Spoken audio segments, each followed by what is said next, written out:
Music licensing reimagined. Long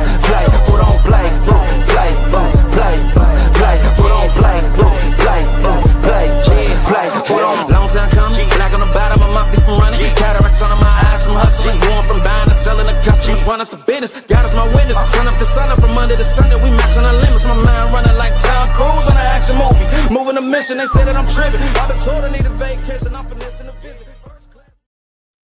Ooh, what is up, everybody? Welcome to DFS by the Numbers and welcome to Stat Diggers for UFC London. We have Sean Brady going against Leon Edwards, and we are here on a Sunday, not a second late, kicking it off right on time. And yeah, we're breaking down some UFC London here. I'm here as always with Uncle Wheezy. Wheezy, what is up? How's it feel to be right on time? And are you looking forward to UFC London? UFC London, baby, going back across that pond, great over to the UK, and got a bunch of UK fighters on this card. It is going to be exciting. I'm really looking forward to this card. Some interesting matchups. And, man, I mean, they've been gifting us with these massive underdog lines. It's like people haven't figured out that you just can't juice every favorite. It's 2025, ladies and gentlemen, not 2024. Underdogs are starting to cash. Undefeated fighters are starting to lose. So it's going to be an interesting card to break down, Brady. Had a good one last night. Looking forward to maybe even a better one this week. But we got to dig into the stats. We got to dig into the tape study, and we got to find the spots that stick out.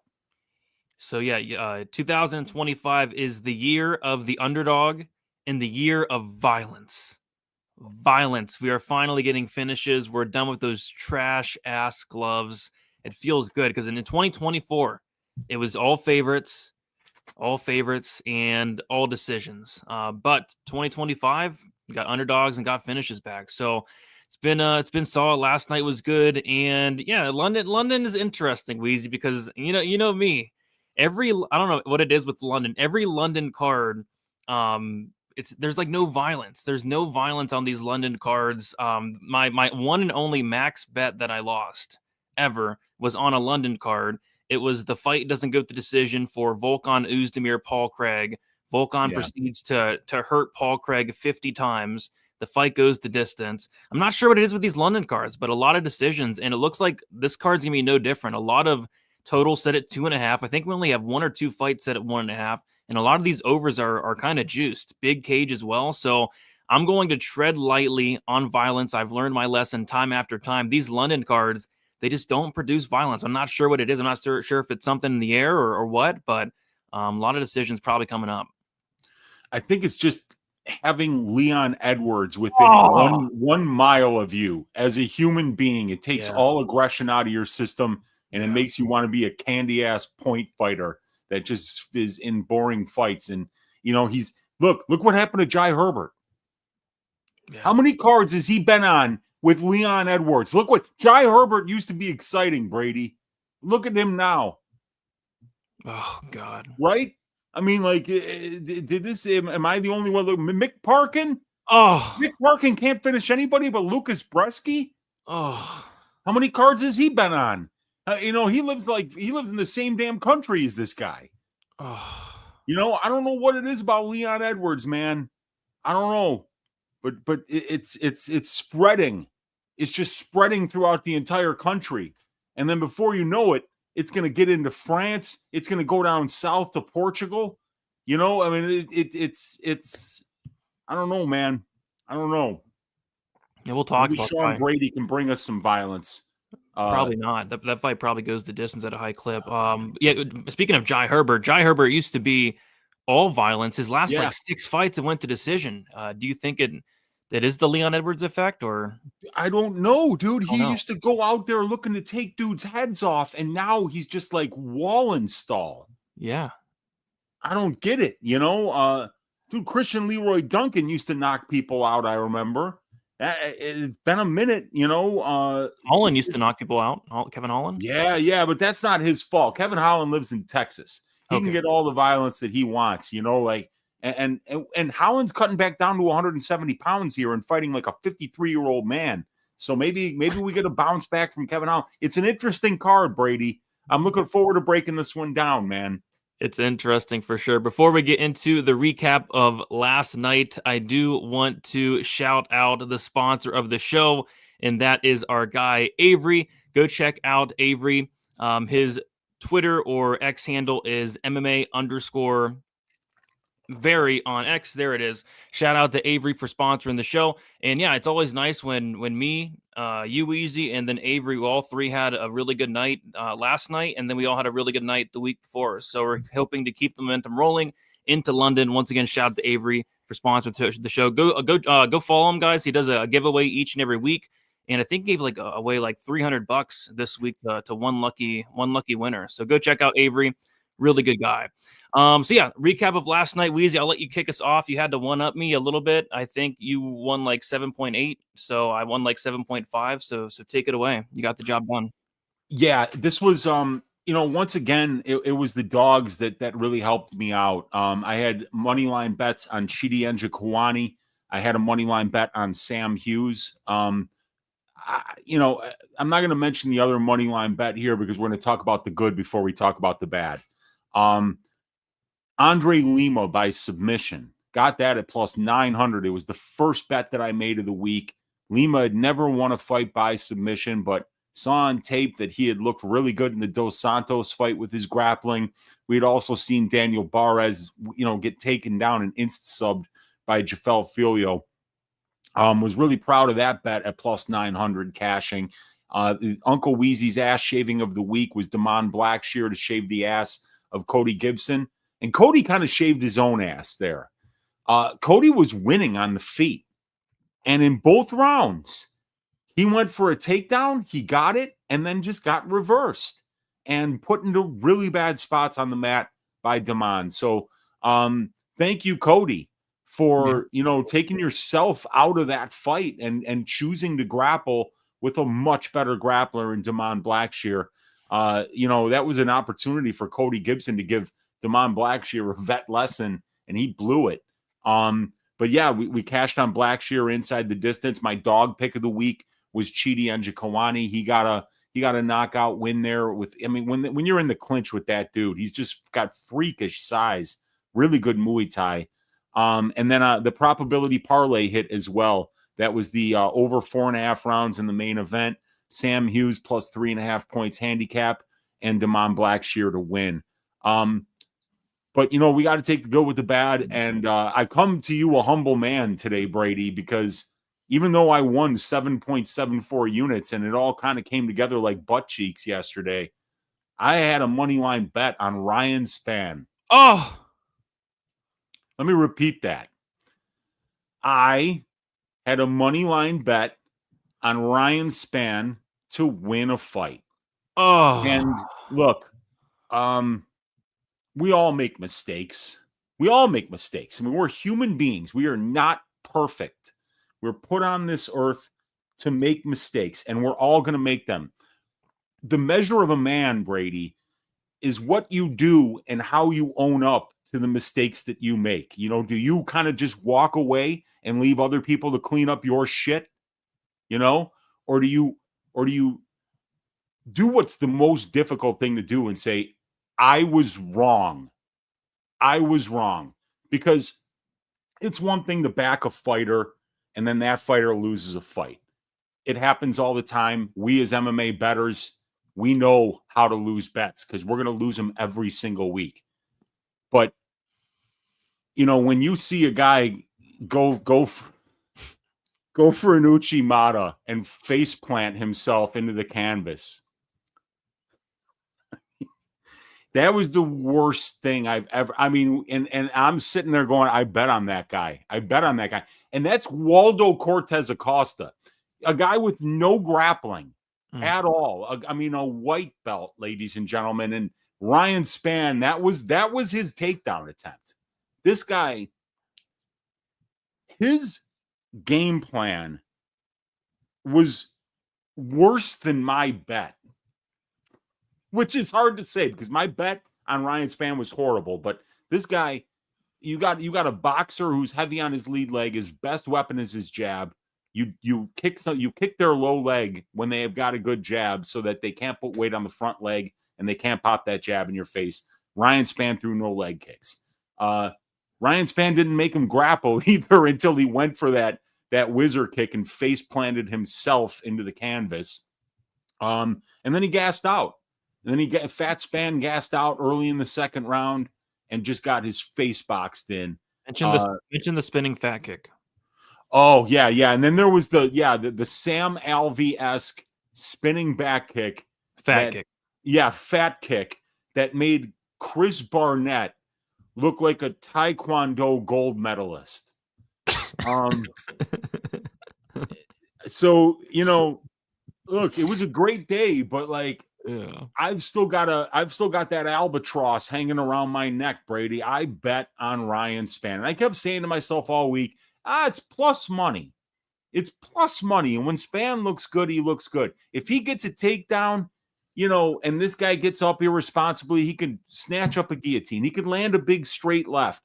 He could maybe win some rounds with boxing, win some minutes, grapple a little bit, show now that he's up at heavyweight and he's a much better athlete than most of these guys. Show your well-rounded skill set, show your strength of schedule, show your experience. He didn't do any of that. Ryan Spann sucks, and I suck for betting on him. So my bad. But other than that, it was a great night, Brady. Like I said, ass shaving of the week cashes, dog pick of the week cashes, probability parlay cashes, greasy four-legger. 3 out of 4 legs cashed. The only leg that didn't cash, Brady, was the under 2.5 in the Lima Barres fight, which went over by I think a minute or something like that. If I would add fight doesn't go to decision, that would have cashed too. But 2-week winning streak here. Let's make it 3, man. I'm looking to make it even bigger this week here in London. Yep. Right there with you. So let's recap the Stat Diggers parlay of the week was actually Waldo Cortez Acosta money line parlayed with the main event fight goes to decision. So the Stat Diggers parlay of the week cash. We had the Stat Diggers milking of the week, Carly Judice to milk Udisi Duben, and yeah, it was a clean milking. I kind of was expecting a 2-3 milking, like a slower milking where you just slowly start milking the milk out of her, but landed a couple head kicks and got the first round milking there. So yeah, the milking of the week is actually 2-0. Carly Judice milked Duben, and then we also saw the first milking of the week was Carlos Leal to milk Alex Moreno. So 2-0 for the milking of the week. And then, of course, the on-site piping of the week was Kevin Vallejos to pipe Sung Woo Choi on site. So there you have it. So all the segments killed it. For me, man, last night was just legendary. I didn't lose a bet really until the co-main event. Kicked it off with the first fight of the card, Judice Duben. And we're not going to get another opportunity like this for a while, Weezing. And I know Judice was minus 350, but that was wrong. She should have been much, much, much wider. Her inside the distance was plus 210. The fight doesn't go was plus money. We're not going to get an opportunity like that for a while. But yeah, so I kicked off the night with a 1.25 unit bet on the fight doesn't go to decision at plus 126. Absolutely no sweat. Knew from the jump it was going to finish. These ladies were swinging dicks. Duben actually landed a couple big shots on Judice. Her chin was able to hold up. But Duben is so hittable, and Judice landed that flush head kick, 2 of them really, and got the knockout.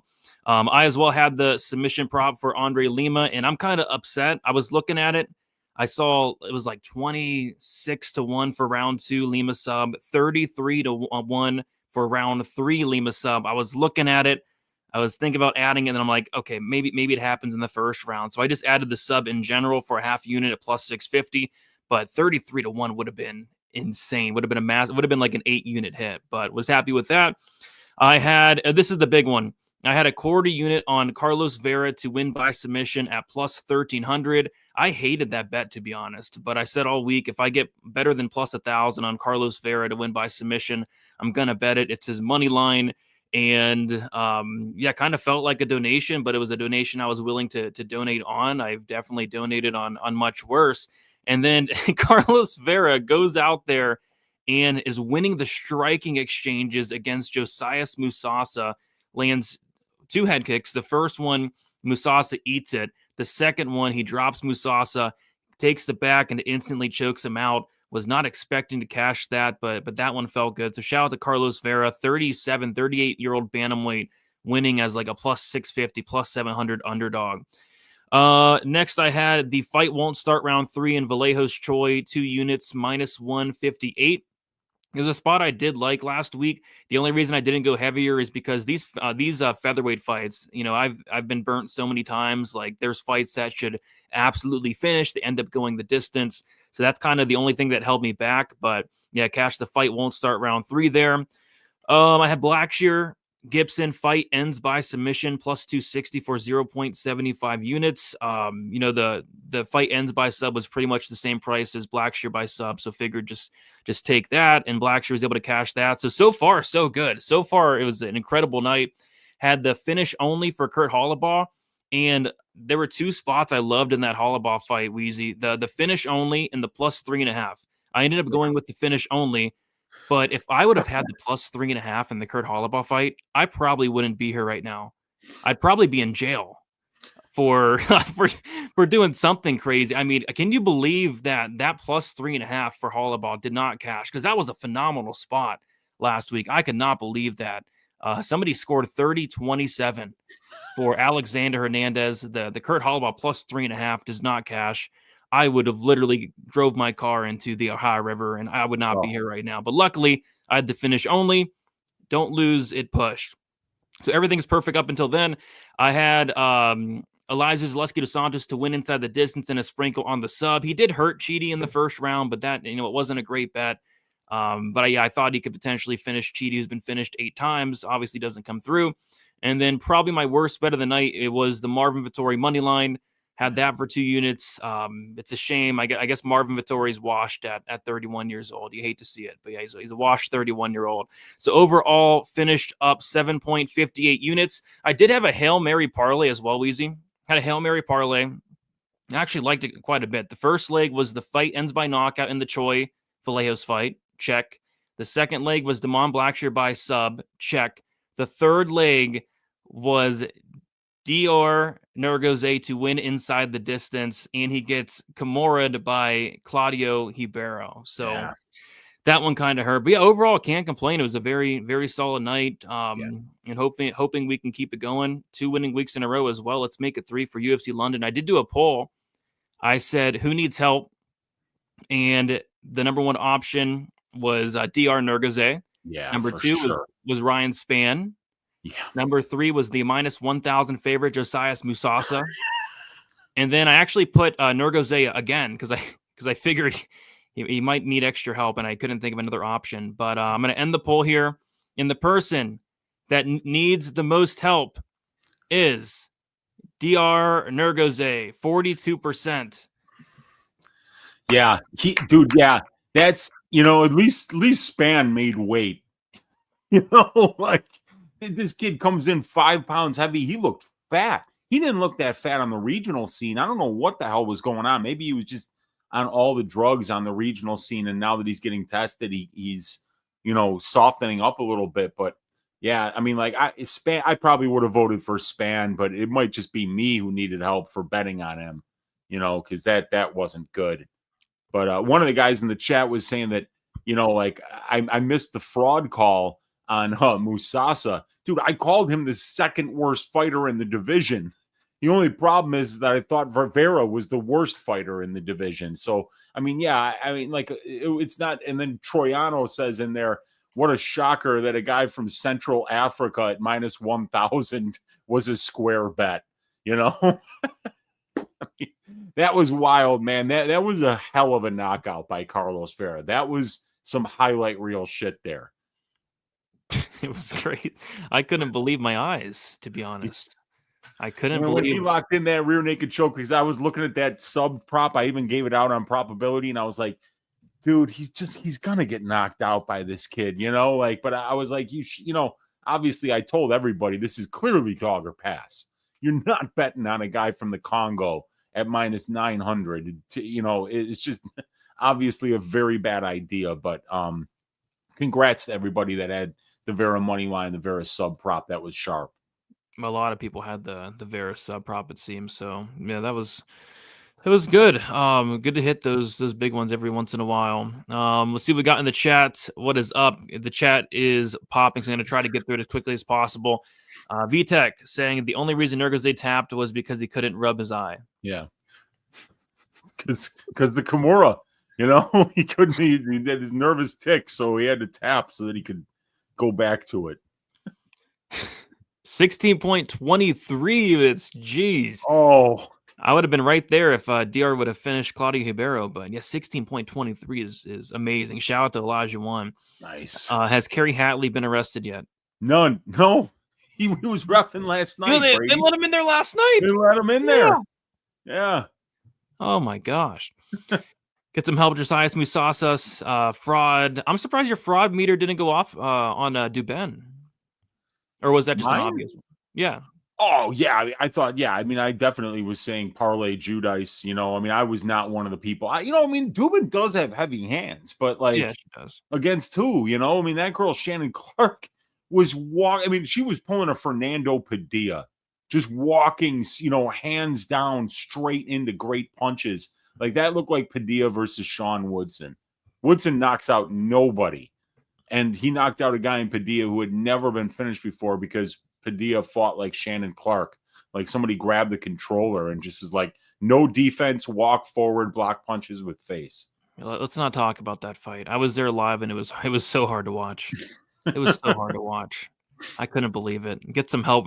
Fernando Padilla needs to get some help. Oh, I bet on Padilla that week. I felt absolutely awful. He was my dog of the week, and I was like, that's one of the shittiest performances I've ever had as a dog. You have never seen a performance that bad. We got Lou Betch in the building saying, "Oi, Weezy, I need a total on Palomas next week for UFC Mexico. My book has 24.5 drink in the week." Jeez. Oh man, I'm gonna have to get a lot of Jarritos if I'm gonna need to drink that many Palomas over a week. 7 days, 4 a day would put me up to 28. Man, I would be so drunk if I was drinking 4 Palomas a day. That would be like 3 bottles of tequila over the week. No, take the under. Take the under. That's cashing. Yeah, that's a lot. We got Tristan, we got Hip, we got Paul saying late. We were not late. Never. We got Marcel, the dude with the Andrade photos. My guy's never, ever late. Never, ever. Mr. D is saying late again. We were not. We got Remora, 9th late week in a row. What? This guy has a tally board keeping tallies on how many times. Unbelievable. And if you're tallying, it should honestly be at like 70. Because I don't know if we've ever started a show at 9:15. Yeah, they're never. I agree with Jacob here. Late is not in our dictionary over here at Static. It's not possible to be late. Not possible. We got Local Man shakes fist. Maybe we're the late ones. I would agree. It's Puja Tomar fight week. Puja Tomar gang, stand up. This is your week, I suppose. We got Benita saying happy St. Patrick's Day, celebrating by getting drunk at work. There you go. Nice. Careful, dude. There we go. 5 minutes late. Why are they? What is all these late comments? We were on time. Ryan Span.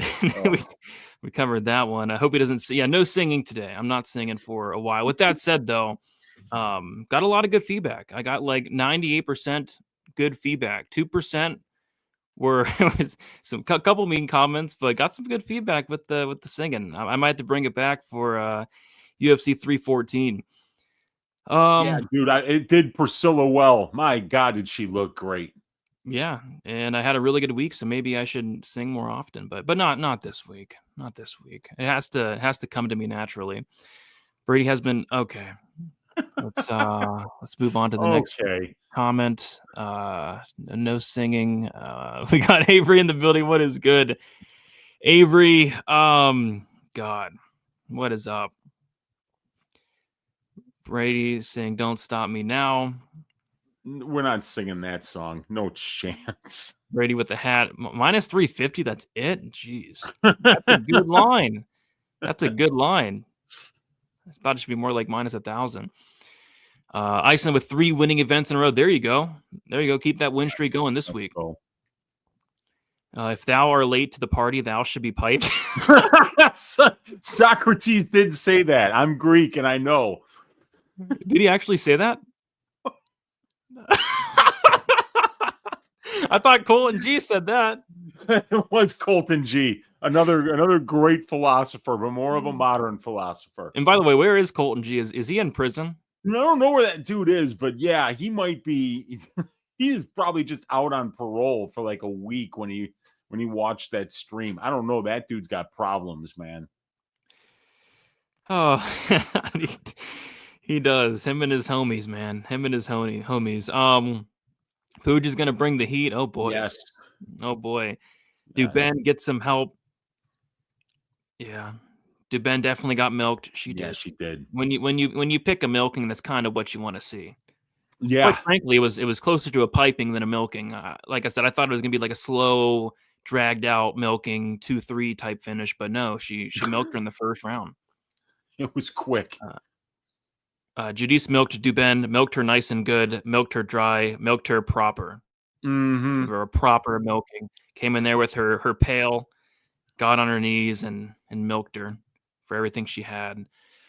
What else do we got in here? If I could vote DR twice in that poll, I would. I posted a tweet today and I said, "Happy Sunday to everybody not named Dihar Nurgaze," and it got a lot of engagement. This guy apparently screwed over a lot of people last night. Got like 200 likes. I was not expecting. I was expecting like 30 likes, but this guy pissed off a lot of people. A lot of people are very unhappy with this guy. Yeah, I agree. Sorry, all the spam betters. Yeah, it happens, man. It happens. I bet on Sergey Spivak to beat Cyril Gahn. So did I, dude. I had 2 units on him. Thought he would maybe try to grapple, but that was not in the cards. If I would have known that he had thrown that fight on purpose against John Jones, maybe I wouldn't have done that. My God. We got Tim Troiano in the building, who also had a massive night. I think he was on that Vera sub as well. So shout out to Tim. Wasn't a 2% milk and more of a whole milk, you think? Or what do we think? Whole milk? It's like cream. Oh God. Yeah. Oh God. Yeah. Raw milk potentially. Raw milk. Even better for you. Goodness. Yeah, I think all milk's good. I think all milk's good. It is. Yeah, no, milk's good. It's good for you. These ladies were swinging dicks. Hey, that's what I said all week. These ladies are going to swing dicks. It's going to come down to who has the bigger cock. And it turns out Cachoeira had the bigger dick. And, we can't go in there and measure dicks, obviously, but we sure do know now who has the bigger dick in that matchup. And Priscilla looked great. And I also was very impressed with how she fought. Yeah, she fought really good. Mm-hmm. Really good. Yeah. Vera for president. Mr. D went up 10 units. There you go. Nice work. DR is a fraud. Something like that, dude. Something like that. Thanks, Brady, for what? But you're welcome, man. You're welcome. Boy. Priscilla catch a cheat versus that Asian Joker girl. Oh, nah, she's 125. Priscilla's got to be at 135 now. Unless she cheats and misses weight, though. Yeah, I know. Yeah, she can schedule the fight at 125 and then just show up at 135. Pull a Kelvin Gastelum. Uh-oh.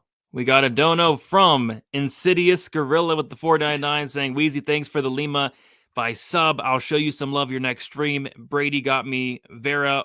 Oi, but F the Hollaball judge almost roped myself. Oh, I thought he said something else. Yeah, no. He it's he might just hang himself when he has a bad night. I put my head in the oven with a sign that says no funeral on my back. We each have our own way of dealing with when things go tits up.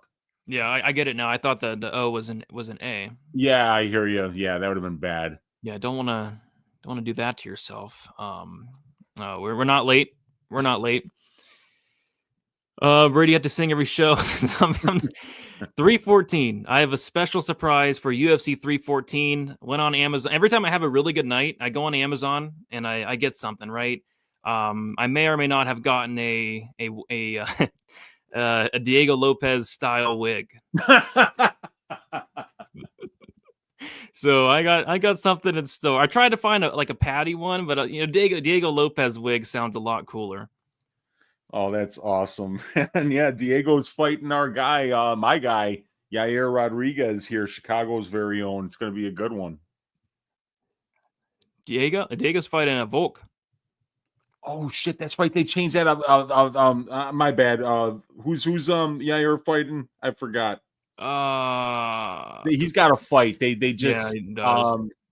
I'll look it up. You keep going. Okay. Yep. Fan of the show. Shout out the fan of the show, Roman Delidze. He did. He shouted out Stat Diggers. He shouted out me. Shouted out his Uncle Wheezy.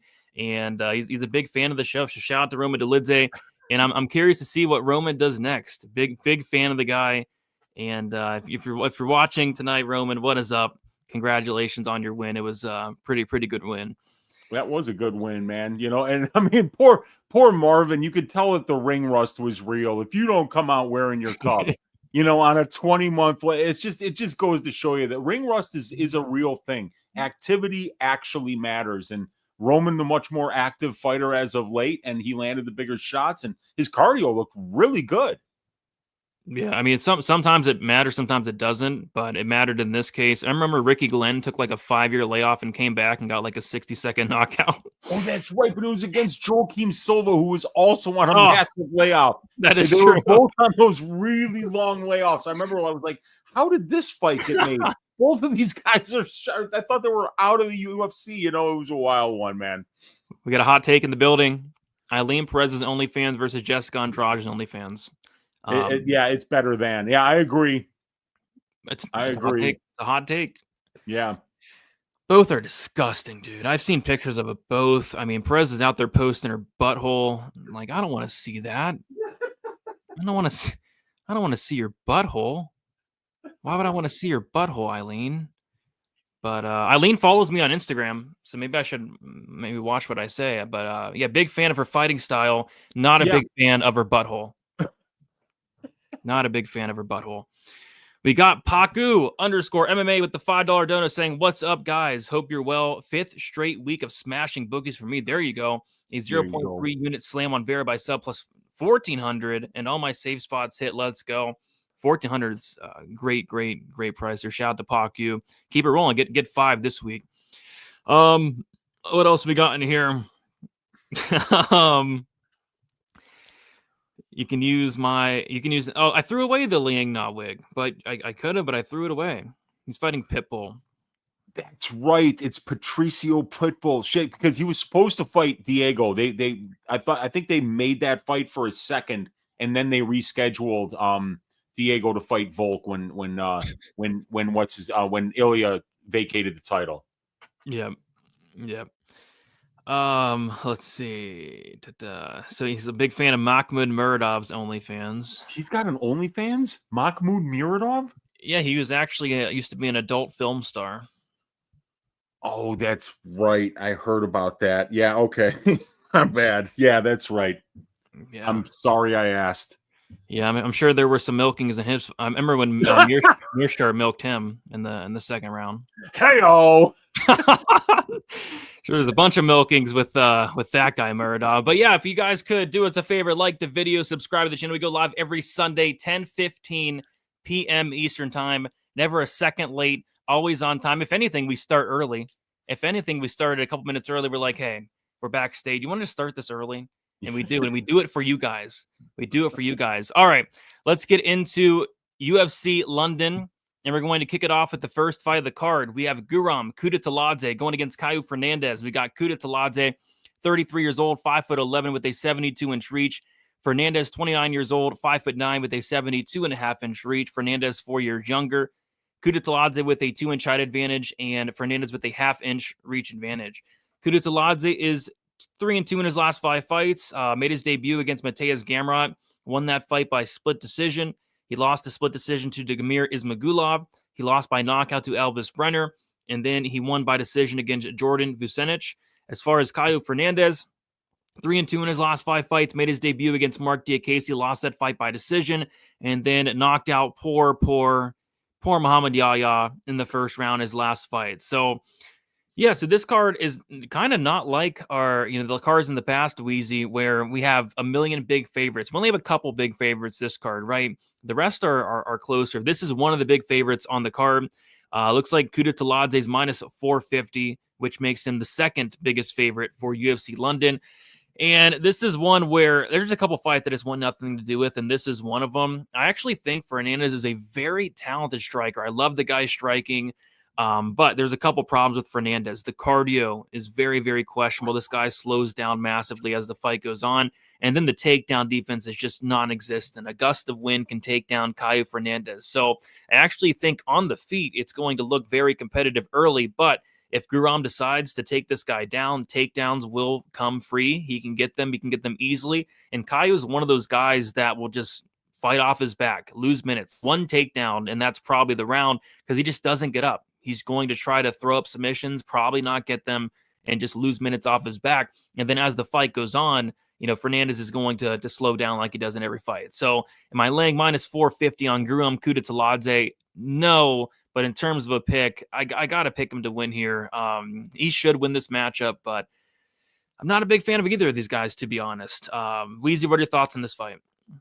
Yeah, I'm not a big fan of either guy either. I had Kutateladze as the ass shaving of the week last time around against Jordan Vucenic because Vucenic was on short notice, and he'd been fighting some low-level competition. He had a quick turnaround, long flight to Abu Dhabi for that fight. I forget I think it was Abu Dhabi, but either way, man, Vucenic was up against it. Like he had 3 or 4 things in his way. Short notice fight, quick weight cut, long flight, UFC debut against a much more experienced opponent at this level who had fought the much better brand of competition. And he looked kind of flat, so I there's no way I'm laying minus 400 on Guram. Oh, there's no way, dude. This guy is incredibly low volume. His power is extremely overrated. And he's kind of a lazy grappler. He doesn't really do much in terms of going out there and getting takedowns. 0.8 takedowns per 15 minutes, 12.2% control time for. So counting on Guram to wrestle, if he's got a wrestling advantage, is something that he might not do. So this seems really wide because Kaue does have some serious power, but this guy's got too many holes in his game. I mean, he's from Nova União. That's a camp that's known for having fighters that have tremendous takedown defense. And this guy's got some of the worst takedown defense I've ever seen. And Speaking of holes, this is brought to you by Eileen Perez's OnlyFans. Go check it out. Use code StatDiggers. You'll get a 20%. Just kidding. Okay, go ahead. Yeah. Well, we could start Guram's OnlyFans for people who like freakishly ugly fighters. Yeah, but in this Kaue guy, I don't like this guy at all. I think he's kind of dirty. I think he's kind of a prick, to be honest with you. When he knocked out Felipe Douglas, knocked him out cold with a head kick, he went to follow up Brady with a follow-up shot while he was knocked out cold on the mat. And as he's landing it, he misses. He hits the canvas next to the guy's head. And as he hits the canvas, the ref starts to wrap him up and pull him off of him to protect the fighter because the fighter is out cold on the mat. While the ref is trying to push him off, he swings again and hits the guy. The ref had to throw him off. After the Diakese fight, and by the way, that's listed as a split decision on the sheet there. It's not a fucking split decision. That fight wasn't close. He lost all 3 rounds. He got out-grappled in all 3 rounds. Showed no takedown defense. Showed no get-up game. Lazily tried to get submissions off his back. After the 3rd round ends, Kaue gets up and starts screaming in Diakese's face. Screaming like he was avoiding the fight or whatever. Diakese pulled a fucking quad muscle in the 1st round and still beat him in the 2nd and 3rd on one leg. and Fernandes thought it to be cool to like just scream at the guy because evidently it was Diacase's fault for taking advantage of the hole in his game. And so I don't like Kaue Fernandes as a human being. You know, I think he's a dirty fighter. I don't think he has any sportsmanship. I think he dishonors the martial arts by the way that he performs out there. So I don't think I'm doing shit with this fight. No fucking way am I laying minus 450 on Guram, a guy who fights on thin margins. I mean, like, Fernandes is probably the sharp side here. Dude's got a ton of power on the feet. He's got great kicks, really good kicks, some good power on the feet, but the rest of the game just seems to be lacking. He does have good Brazilian jiu-jitsu. He's very aggressive. I think he's a black belt, right, Brady? Yeah. Yep. Yeah. He's got a 2-0 record to the submission, but he's very aggressive when he is on the mat. 5-0 to the KO. Never been finished as a professional, but he only fights like once a year too. Look at that. His career is 11 years long and he's got 11 fights. This guy never fights, dude. So it's weird. I don't like either one of these guys, man. I mean, so I guess it's dog or pass, but like, I don't like these guys. Yep, it's pass or pass for me. But Guram will be the pick. Yeah, Guram opened up minus 275. He's now minus 450. Fernandes opened up plus 235. He's now plus 350. The over under set at 2.5. The over 2.5 minus 175. The under 1.5 is plus 145. Iceland liking over 2.5. Tim liking the 2-3 for Guram. Round 3 decision. Yeah, I think that'd probably be the best way to play it, because if there is a finish, it might be like a Guram late finish if Kaue does completely gas out, but then you'll have to rely. I think round 3 or decision is probably the best way to go with it. Okay, there you go. My husky said Aru, which translates to Brady and Wheezy are never late, nor are they early. They arrive precisely when they mean to. That's a good dog. That is a good dog. Give that husky a scratch behind the ear for from his Uncle Wheezy and Uncle Brady over there. Good there dog. You go. Shout out to the husky. Yeah, I agree with that 100%.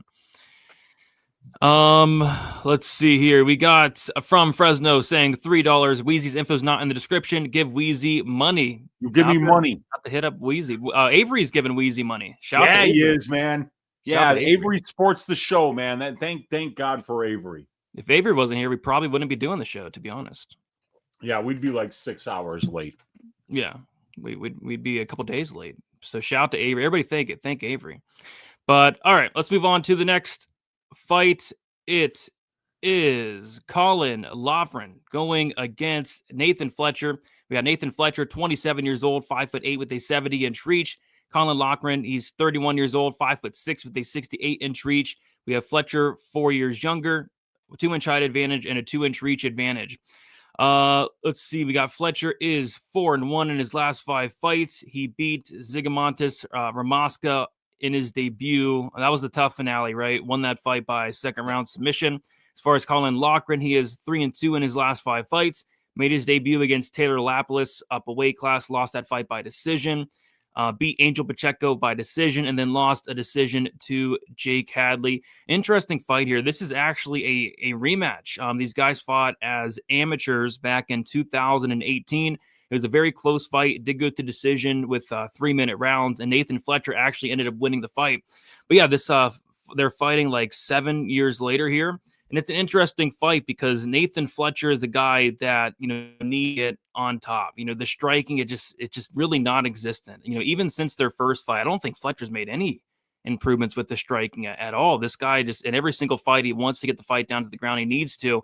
And if he does, he's very good. We saw it in his tough finale. Once he was able to get on top, he beat the crap out of Ramaska and was able to finish him. And he's going to probably try to look to get on top of Loughran. Like on the feet, Loughran is a walking punching bag, but you still got to favor him there. So, yeah, I think it's going to come down to whether or not Nathan Fletcher is able to take down Loughran, get on top, control him, and hold him down enough to either win a decision or potentially get a finish. But yeah, interesting fighter, Weezy. What are your thoughts on this fight here? Yeah, Loughran had a good performance in his UFC debut against Taylor Lapalus. Like, I think he was supposed to fight somebody else, and Yeah. Lapalus was supposed to fight somebody else. Both their opponents fell off, and they wound up fighting each other. And Keelan looked good in a loss. And then it happens a lot, Brady, where you're kind of supposed to go out there and get your ass shaved against a better opponent. You overperform market expectations, but you don't get a win. But then the market kind of treats it like you get a win, and then they really go out there and they chase the price up. So what had happened was Keelan Loughran was plus 145 to Lapalus. Made that fight kind of close. So then the next time out against Pacheco, he's a minus 375 favorite. And he wins that fight 30-27. He's able to get takedowns. Pacheco, not much of a grappler. But then he goes out there and he loses to Jake Hadley. Oh. Yeah. But you know what? You know how it's worse, Brady? How? He lost as a minus 250 favorite. Oh. So right now the market is furious with Keelan Loughran. Because what happened in that fight? I mean, like, takedowns against Jake Hadley are fucking free. What did he do? How did he lose that fight? Yeah, I bet I on gotta him look there at the too. fucking stats, because that was one of the ones I didn't get to watch, because I remember thinking, wait, you got to see how did he lose this fight? Because I don't remember it. Like, I remember was Jake a late replacement there?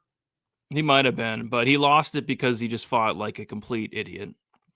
Like, I see that he got one takedown. Oh, he did attempt 8 takedowns and he only got one?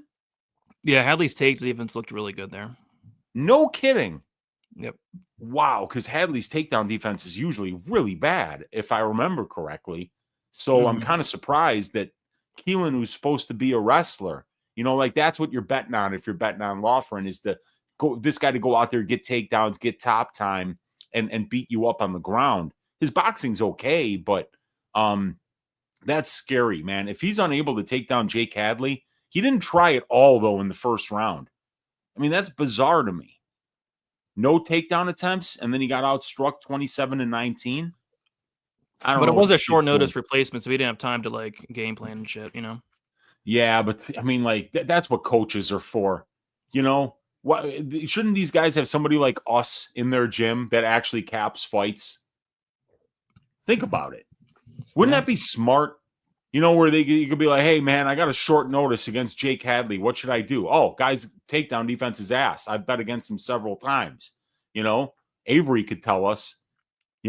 Avery knows about Jake Hadley. Oh, about what happens when you bet on Jake Hadley.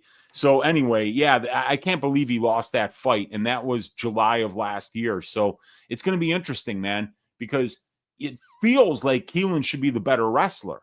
And I'm 90% sure that Keelan's the better striker. So is Fletcher going to be able to get top position in this fight? Is he going to be able to out-wrestle Keelan Loughran? Because Keelan's got good takedown defense. He's stuffed all the takedown attempts against him at the UFC level, at least. And he's built like a fire hydrant. Really hard to take down fire hydrants. I don't know if you've ever tried. I wouldn't recommend it. It's tough. Tough. Man. So this is kind of like an interesting stylistic matchup. How do you see this one going? Yeah, I lean the Loughran side. I think you brought up a good point. People are very low and probably pissed off at Loughran. Like, I bet him too. I put him in a parlay, and I'm like, dude, what are you doing?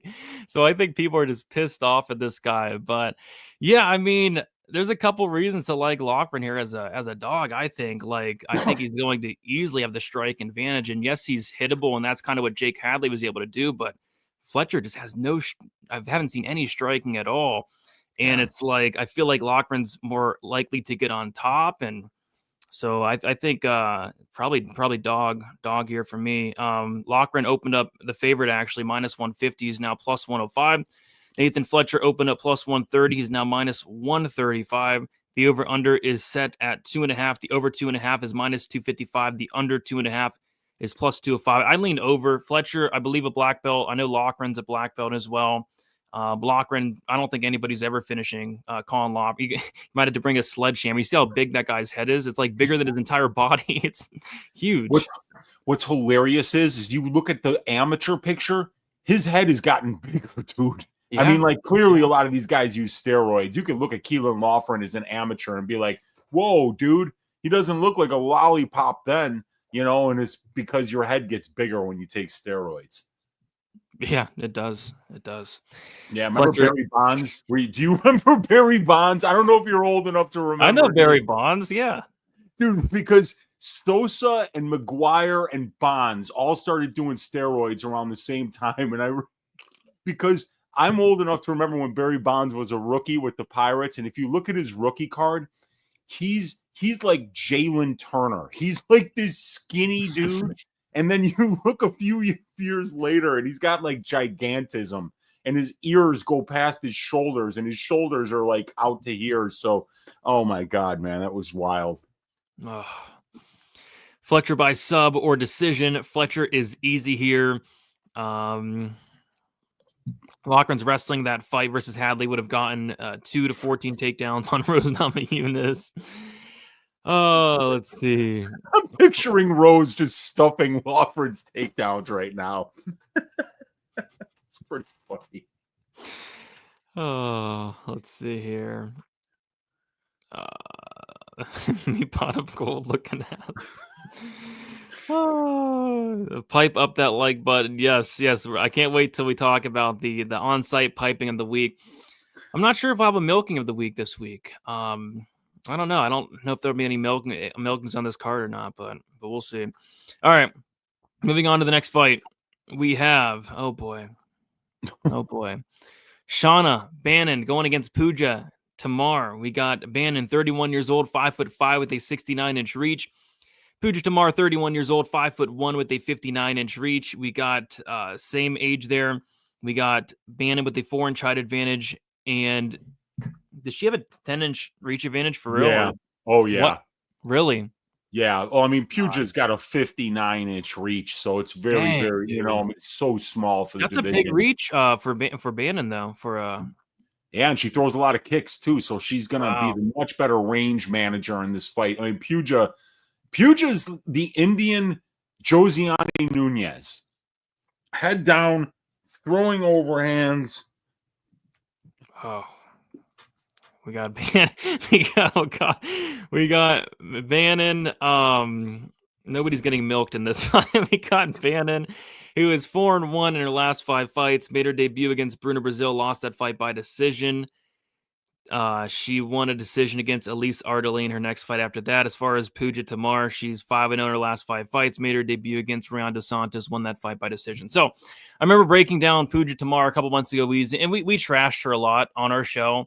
And I got a lot of crap when Puja won, but I seriously think Rayon Amanda Dos Santos won the fight 30-27. I scored it 30-27 for Dos Santos, and one judge agreed with me. One of the judges had it 30-27 Dos Santos, but another crooked judge had it 30-27 for Puja. So I don't know. I mean, This is a fight that I will not be betting on. It's clearly a dog or pass just because you can't lay minus 180 on Shauna Bannon, but at the same time, I don't want to put any money on Puja Tomar. This has split decision written all over it. I don't know, Easy. Just take it away. Just take it. Just get it out of here. Just get it out of here, right? Take it off the card. Just throw it up on my shoulder and just walk out of the room. I want nothing to do with it. What are your thoughts on this one? Dude, there were like 4 fights like this last week.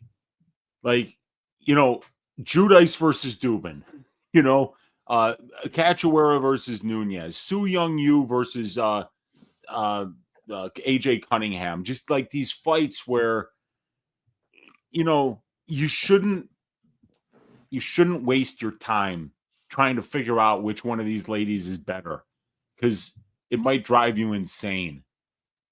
It might drive you insane because this is low level. This is extremely low level, you know. So I'm, you know, it's a really a coin flip for me. I mean, the value probably is on Tomar because she's going to go out there and swing, right? She's going to go out there and really kind of try to take your head off, and I think that aggression, whether it lands or not, you know, it sometimes it's going to be good enough, you know, just to win on the judges' scorecards. You know what's a great example, Brady? It's the Cavalcanti versus Josiane Nunez fight. That fight wound up being a split decision, right? And Cavalcanti just picked her apart for the full 3 rounds. I mean, like, just beat her up, really.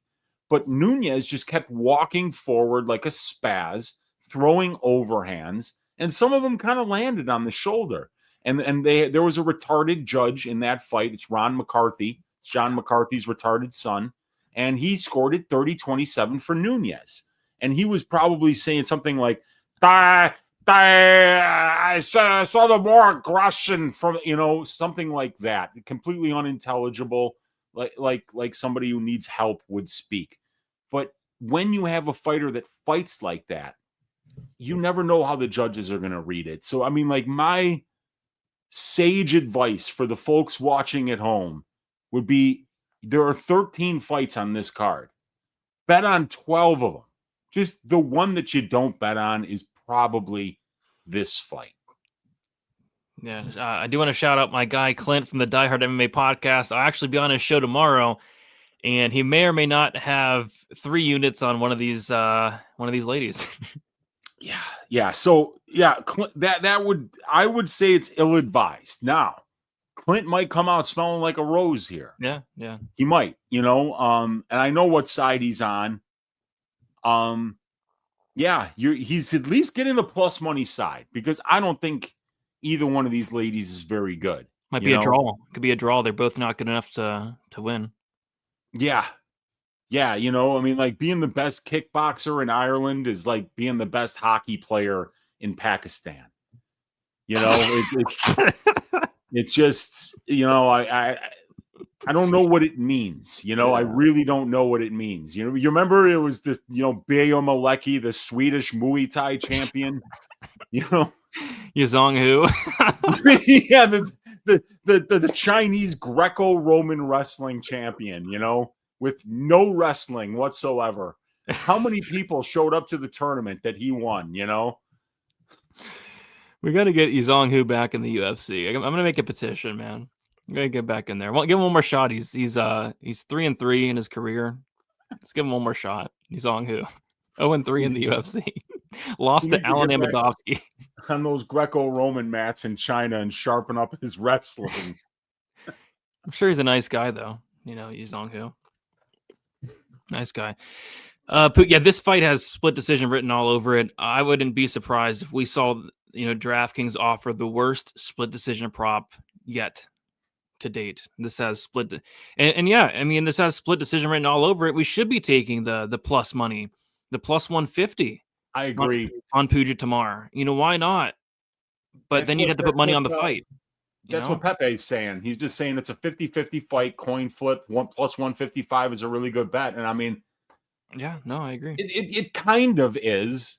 Yeah. But then you're betting on this fight, and like sometimes, it's just best to not bet on a fight, because of what emotional reaction you might have after the fight if it doesn't go your way. So yeah, but I get what they're saying, I don't think that this girl should be this big of a favorite. Yeah, I agree. I caught Chlamydia taping one of the Shauna Bannon fights. Oh my gosh. Yikes. Oh my gosh. If I know Troiano, it would probably one of the other 8 hoes that he was with, this week. Jeez. The dirty boy, that Tim Troiano. Oh, Shauna's contagious by tape. I wouldn't put it past me, man. Oh my gosh. Got Dravi in the building. What is up, Dravi? Puja won by screaming out loud. I agree. I think that screaming swayed the judge. The judges like that. The judges like that screaming shit, man. They do. Look at Chukagian. Yeah. No, she was the master at that. Can Shauna pull a Judice? No, Shauna's not knocking out anybody. Let's see. Yeah, Pepe bringing it up 50-50 fight, coin flip, plus 155 is a really good bet. Agreed. And I thought about it. I thought about it. I'm like, man, this fight's going to go to decision. It's going to come into the hands of the crooked, corrupt judges, and you want to be on that plus money. It should be minus 110 each way. And then I was like, I don't know. Dude, I've got this rule that I try to follow, and that's if I'm picking the underdog to win, if I do all my research, if I look at the trends, I look at the striking, the grappling, the strength of schedule, how it all comes together, and I come to the conclusion that the underdog is going to win the fight, and that underdog is plus money, I bet that underdog. I broke that rule twice last week. I was picking Cachoeira to win, and I was like, I want no part of this fight. I don't know who's going to win. It's really is a coin flip. Mm-hmm. And then it was also the Kutateladze Vittore fight, because that fight played out like a coin flip the first time. And then this time you have the long layoff for Vittore. So that threw another wrench in the works. And I was right on both picks, but I didn't profit from either of them. And I was fine with it because I felt like those were fights it was better to stay away from. And this falls into that category. Yeah, because it's like risk reward, right? Like if you win the bet, you win the bet. But if you lose the bet, then you have to live with you bet on Puja Tomar to win a UFC fight. Yeah, I mean, whether you're betting on Bannon or Tomar, you're betting on a bad UFC fighter. They're not bad fighters, but this is the UFC. This is the pinnacle of all mixed martial arts organizations. They're bad UFC fighters. So it's hard. It's hard you don't want to weigh juice, but it doesn't mean you should be betting the dog either. Yeah. We got KC Perception with the $5 notice saying, I'm not even the best kickboxer in the room, and it's just me and my dogs. Those dogs, man, they can kick. That's right. Shout out to KC. Yeah. That was KC. Oh, good. I was picking up what you were putting down. Let's see. Puja, okay. For all things India, it's Puja season. There we go. Puja win incoming. Shauna literally just lost a 29-28, received the robbery split in England. And yeah, Puja lost. I thought Puja lost 30-27 to Dos Santos, and she got a robbery decision. So whoever wins, it's probably going to be a decision people disagree with, one of those type fights. There you go. Say it out loud. Say it out loud. Say it loud and proud. Wear it with pride. Olajuwon Dream bet on Ryan Spann. Let it out. We are all here for you to comfort you and through this tough time, because it's a tough time. We've all been there. We've all been there. We've all done that. We've all had some bad bets, but yeah, we are here for you, Olajuwon. I bet AJ Cunningham. At least he was like plus 500 though. So yeah, I didn't watch the fight, but I kind of figured, what happened. Like you probably took him down and stuff, but at least he was plus 500. There you go. Say it out loud. Say it loud and proud. I bet on Ryan Spann. Yes. Yeah, that makes two of us, Olajuwon. My God. Yes. Yes. I bet on Marvin Vittori. That was a trash bet too. So right there. Yeah, I was hazing Brady, when he came out without his cup. I was like, you bet on this dude? He's like, fuck you, man. Yeah, see, so we all make bad we all make mistakes, man. We've done it before. We'll do it again, man. Speaking of mistakes, what was up with Tybura's haircut that one week? Man. Remember he won that fight too. I think he won that fight when he got that crazy haircut. That was against Tuivasa, I think. Wow. Yeah, you don't see a haircut like that now. We'll talk more about that haircut, and I kind of wanted to see his haircut come into this fight. But yeah, we have one of the many pick'em type fights on this card. We got Marcin Tybura versus Mick Parkin. We got Tybura at 39 years old, 6'3", with a 78-inch reach. Mick Parkin, 29 years old, 6'4", with a 79-inch reach. We got Parkin 10 years younger. We got Parkin with a 1-inch height advantage and a 1-inch reach advantage. Tybura is 3-2 in his last 5 fights. Decision win against Blagoy Ivanov. A knockout loss to Tom Aspinall. Submission win against Tai Tuivasa. Submission loss against Sergey Spivak. And then a knockout win against Janata Deniz. As far as Mick Parkin, he is 5-0 in his last 5 fights. He made his debut against Jamal Pogues, won that fight by decision. Won a decision against Kyle Machado. Won a decision against Muhammad Usman. And then won by first-round knockout against Lucas Bresky. And yeah, I have no clue what to do with this fight because you got Parkin, who I'm just not completely sold on yet. He is 10 years younger. Obviously, he trains with Tom Aspinall, has a BJJ black belt in his back pocket. But I don't know. Haven't been too impressed with him thus far in the UFC. Yes, he did knock out Lucas Bresky, but that doesn't tell me much. Wasn't really impressed with the Pogues, Machado, or Usman wins, especially the Machado fight, where he was a massive favorite and kind of barely scraped by Machado, got outlanded 2-1. On the flip side, I'm also not, Marcin Tybura is one of these guys that I just don't think has the best fight IQ. There's fights where he should go out there and, obviously get the fight down to the ground, then he'll strike for 15 minutes or get knocked out. And then there's sometimes where he does come in there with a great game plan. He implements the great game plan and he wins by decision or gets a TKO or sub on the mat. So I'm just not sure what to do here, because on the feet, I don't know. Like, it should be close. Like I said, Mick Parkin was outlanded 2-1 against Kyle Machado. I guess I would favor Parkin on the feet, but I just can't get that out of my head. And then there's just question marks for me. Like, what happens if Marcin Tybura fights smart and gets on top of this guy? We haven't seen Parkin really taken down much. I know Neves on the Contender Series took him down twice. There's some other fights like a long time ago where people are taking him down, but we don't really know what this guy's takedown defense is like, what he looks like off his back. So this fight just has a ton of question marks for me. What does Mick Parkin's ground game look like off his back? Is Marcin Tybura going to fight smart? Is Marcin Tybura going to come in there with that dumbass haircut this week? Just a lot of questions for me, Weezy. It's probably one that I'm going to stay away from, but what are your thoughts on this one here? This is an interesting one to me because I'm really leaning towards the Tybura side because I think it's going to be very close in the striking. But, dude, if Marcin Tybura gets on top of you, it's the round or it's the fight. This guy's ground and pound is so fucking good. He's nasty when he gets on top. What he did to Janata, he rearranged Denise's entire face. That was brutal to watch what he did to him. It was brutal to watch what he did to Tuivasa. It was brutal to watch what he did to Walt Harris. Like, when he gets on top of people, especially people that aren't credentialed grapplers, black belts, he destroys them. So Parkin is a guy that looks to have absolutely no power whatsoever. So I really worry, with a guy like Tybura, who's been in there against Aspinall, who's been in there against Volkov. You look at the guys that he's been in there. 21 UFC fights compared to 4 for Mick Parkin. And then you're like, okay, well, who's Parkin fought? He fought Fat Pogues, Kyle Machado, the Bad Usman, and Lucas Dresky, who's 1-5 in the UFC. So like, this is a massive step up in competition, and Mick is harmless. He's not knocking anybody out. So, like, with this fight being a pick'em, I still obviously need to tape the fight, but this is one of my early leans. I'm thinking that this is a Tybura betting situation because there's one area, a glaring area where Tybura is way better than Mick Parkin. That's on the ground. The question is, does he get it there?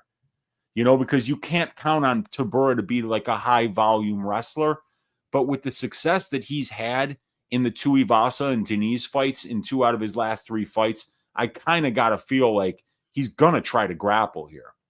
And if he gets a takedown and gets the half guard on Parkin's staying down for the rest of the round and probably getting submitted or knocked out. So I think that Tybura close to a pick'em here, it makes a lot of sense. Now, you might be putting your own fist through the TV when he just sits there at range and it winds up being a 29-28 split if they just strike it at distance for 15 minutes. But I think if Tybura gets a takedown, man, this fight, that Parkin could be in a lot of trouble. Yeah, the thing with Tybura, he waits till he gets his ass whooped to go for takedowns. Like, the knees hurt Tybura very badly in that first round. Remember that? Hurt him very badly. And Denise was on top, pounding on Tybura. Tybura reversed and got on top. Same thing with Tai Tuivasa. Tai Tuivasa was landing big shots, and then Tybura got on top. Walt Harris almost finished Tybura, and then he got a takedown and finished the fight.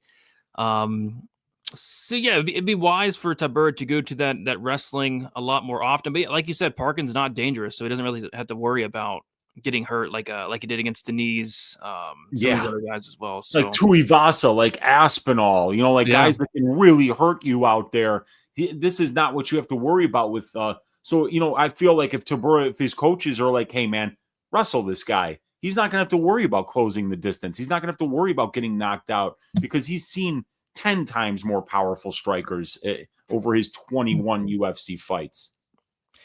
Yeah, I wish we knew the game plans for the fighters and make this so much easier, man. Because you're right, like we can come up with the game plans in our heads, and yeah, if Tybura wrestles here, he's minus 500, right? If he wrestles early and often, well, maybe not, because maybe he can't get Parkin down. Parkin's training with Aspinall. He gets good looks. Eduardo Neves got him down twice, though. Yeah. But you never know. It's not like Tybura's some awesome wrestler, but like when he does get people down, then you're in big trouble.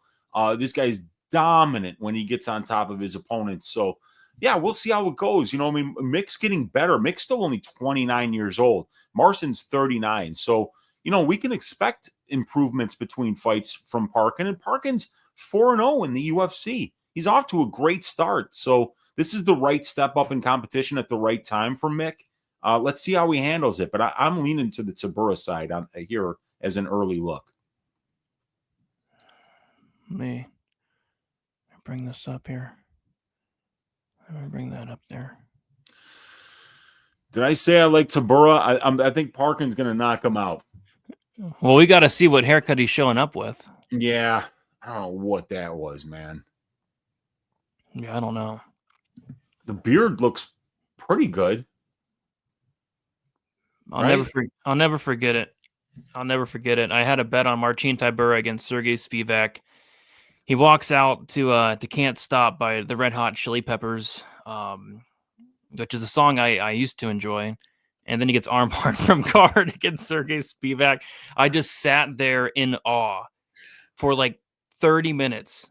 I just sat there alone in a dark room in awe because I had a bet on Tybura, and he gets armbarred from guard against Sergey Spivak after showing up with that horse shit haircut.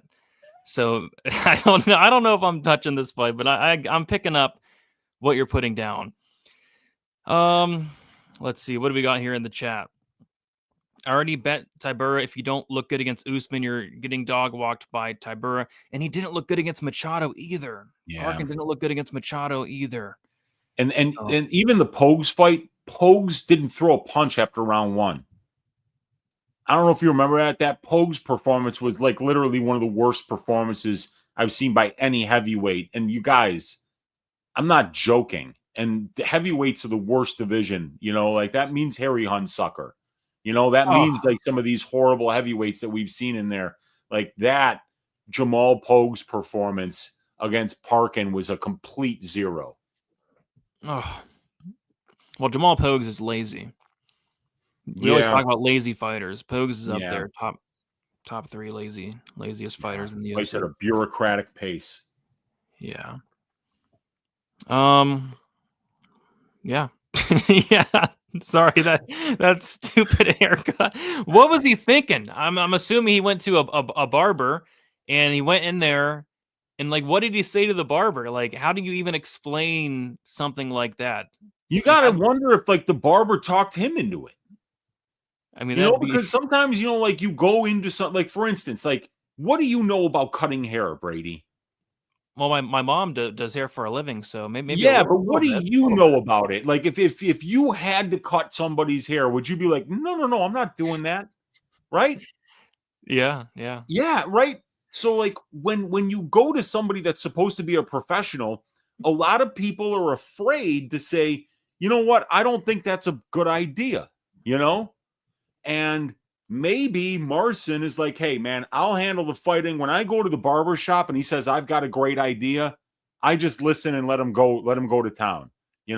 I would suggest Marcin Tybura. I don't know if he speaks English, but if the next time your barber tells you he's got an idea, you shut him up and you tell him I got an idea. How about you give me a decent fucking haircut? Yeah, I mean, oh my gosh. I mean, that's bad, man. That's a couple people said he got brain surgery. That can't be true. A couple people have said that. I've heard that. Okay, but that would be a legitimate excuse for that haircut. Fair. Yeah, it You would know, be. I'd rather hear that I was betting on a fighter that just recently got brain surgery who showed up with that haircut rather than, oh, he thought that haircut was a good idea. Yeah. You know, because it looks like his barber recently had brain surgery, or maybe his barber is Ron McCarthy, and Ron was like, I got an idea on how to make your hair look great, you know? And then that happened. So maybe his barber is Ron McCarthy. It could be, dude. Yeah, they make me look like the villain from The Fifth Element. I looked up the villain from The Fifth Element, and yeah, very similar hairstyle. You could have lost. Maybe he was last place in fantasy football. You think they play fantasy football over there, Weezy? They might. It's probably the fantasy Polish soccer, you know? Yeah, could have got last place there. Last place. Let's see. Man. Yeah. He said it was to hide his hair loss or something like that. He said that. It's not an excuse. That haircut, that's not an excuse. There's no excuse for something that bad. That's worse than Charles Johnson's haircut, and that's saying a ton. Yeah, and Charles went bald too, you know, so that's why he was forced into making, you know, innovative choices for haircuts. You can just shave your head, ladies and gentlemen. Do what my dad did. Comb over. He had like 12 hairs that he would comb over his head that his barber would leave long for him. Hey, yeah. Still better than that. Yeah, 100%. And apparently it turns out charges have not been filed yet against Kerry Hatley. The amount of fights he's repped are equal to the years he should have had in prison. Yeah. He probably should have got at least 10 years for that Jalen Turner. Look what he did to Bobby Green. Bobby Green is not the same fighter anymore after that fight. It's actually very sad to see what Kerry Hatley did. It's true, man. Yeah. All right, let's get this off the screen. That's terrible. But yeah, interesting fight there. All right, moving on to the next fight. I think we skipped the Duncan Pulyaev fight. Did we? We did. Behind. Yeah. Oh crap! It's late. It's been a long week. I was just so eager to talk about Marcin Tybura and Mick Parkin, so I was very eager. So yeah, we'll talk about Christian Leroy Duncan versus Andrey Pulyaev. We got Christian Leroy Duncan, 29 years old, 6'2" with a 79-inch reach. Pulyaev, he's 27 years old, 6'4" with a 78-inch reach. Pulyaev, 2 years younger, 2-inch height advantage, and a 1-inch reach disadvantage. Christian Leroy Duncan, 3-2 in his last 5 fights. Knockout win against Dusko Todorovic, a decision loss to Armin Petrosian, a knockout win against Denis Loughran, a knockout win against Claudio Ribeiro, and then a decision loss to Gregory Rodriguez. As far as Andrey Pulyaev, he made his, he fought on the Contender Series and won that fight by decision against Liam Anderson. So Christian Leroy Duncan is the biggest favorite on the entire card. He's sitting at minus 600. Pulyaev is sitting at plus 450. And this just feels like this is what Christian Leroy Duncan's career has been like so far, Weezy. It's like he's able to go out there and look phenomenal against the guys that probably don't belong, like the Denis Loughran's, the Claudio Ribeiros, the Dusko Todoroviches. But when he takes that one step up to a guy that's actually halfway decent, he loses the fight and quite frankly just looks not that good, looks overrated. I mean, that loss against Petrosian, that was a terrible look. Lost to Rodriguez as well. So, but yeah, I feel like I'd throw Pulyaev into the Ribeiro, Loughran, Todorovic type category, if not, on an even lower tier. So this is Christian Leroy Duncan for me. And this is a fight where I'm not picking a ton of finishes, but I mean, he should go out there and finish this guy, just like he did finish Ribeiro, Tulinian, and Todorovic. So yeah, Christian Leroy Duncan for me, but minus 600. It's a lot to pay for Christian Leroy Duncan. Weezy, what are your thoughts on this fight? Yeah, I mean, I laid a little bit of juice on Duncan against Petrosian, and then I wanted to puke, I mean, because the one thing about Christian is that he's got, like, people talk about hardware, right? The stuff that you're gifted with, the software is stuff that can be downloaded, but the hardware is, your height, your reach, your athletic ability. And Duncan's got all of that, And then when you watch him kickbox, like, even when he walks into the cage, Brady, he does a one-arm cartwheel just like John Jones would.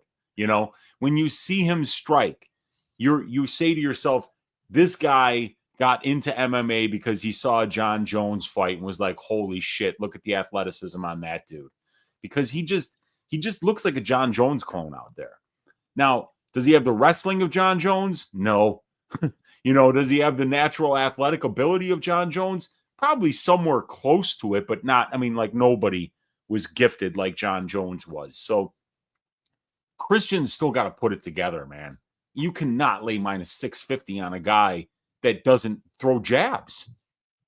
Dude, he's 6'2" with a 79-inch reach. And instead of throwing jabs and teep kicks, he's throwing spinning hook kicks. And he's trying this, like all of these low percentage, unreliable techniques that you just never see work at this level. And that's 80% of Christian Leroy Duncan's arsenal.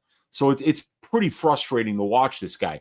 Pulyaev, I watched all the available tape on him last night, which was 3 fights. It was only 3 fights. It was the Liam Anderson fight. I saw the Kondratov fight. And then I forget whether it was Pavel Mustafin or I don't remember. But he looks like a good fighter to me. He's only 27 years old. The striking looks technical. He's a southpaw. His Brazilian jiu-jitsu is very opportunistic. He can get taken down, but if you take him down, he's going to start threatening off of his back with submissions. And the striking, it looks all right. And against Liam Anderson on Dana White's Contender Series, I thought his striking actually looked really good. But, against that level of an opponent, I don't think Liam Anderson's striking is anywhere near the level of Christian Leroy Duncan. So, yeah, Duncan probably should be a favorite here, but I would just tell people this is not the archetype of fighter that you're laying big juice on. He's not, you need guys that have some kind of a process. You need guys that are going to have multiple paths to victory. And Christian just hasn't shown that he has that yet. So this is, even at this line, I think it might be a dog or pass situation because Pulyaev is well-rounded and has got some promise as well. He just doesn't have the natural athletic ability that CLD does. Yeah, and I just don't know what his path would be, to be honest. But yeah, I agree. You can't lay minus 600 on Christian Leroy Duncan, but he opened up minus 350. He's currently minus 600. Pulyaev opened up plus 285. He's currently plus 450. So this is one of the very few totals this week where it's set at 1.5. The over 1.5 is minus 160. The under 1.5 is plus 130. And I wouldn't touch it, but I would lean over just because Christian Leroy Duncan F's around too much. Like, he messes around way too much. He should finish this guy in 5 minutes, but it probably is like a 2-3 situation, if not a decision even. So yeah, nothing really sticking out here for me on this one. Pretty easy pass. Yeah, I was really looking for reasons to back Pulyaev when I was watching his tape, and he, like I said, I think the guy is pretty good, at 27 years old. But you want to see them in there against some UFC competition. You want to see how they handle it, and we'll see. This guy's coached by Alexander Shlemenko, an MMA great in Russia. So yeah, this could be an interesting situation here if Pulyaev shows a little bit of well-roundedness, if he can make Christian grapple, or if he can, push a pace on him. It's going to be an interesting fight. Can't wait to watch CLD spin around like it's. I love to spin. He loves to spin. Pool live. He's saying he's live there at. Yeah, he's the biggest dog on the card last week. The biggest dog on the card. Vera won. Let's see if the biggest dog on the card this week can win. But Christian Leroy Duncan is a lot better than Josias Musas. I can say that for sure. Liking the over 1.5. Like I said, I would lean that way. Milk for Duncan, some chocolate milk there. I didn't call you a slut, Christian. I didn't call you Christian a slut, did I? I don't remember you calling him a slut. I don't even know him. How would we know?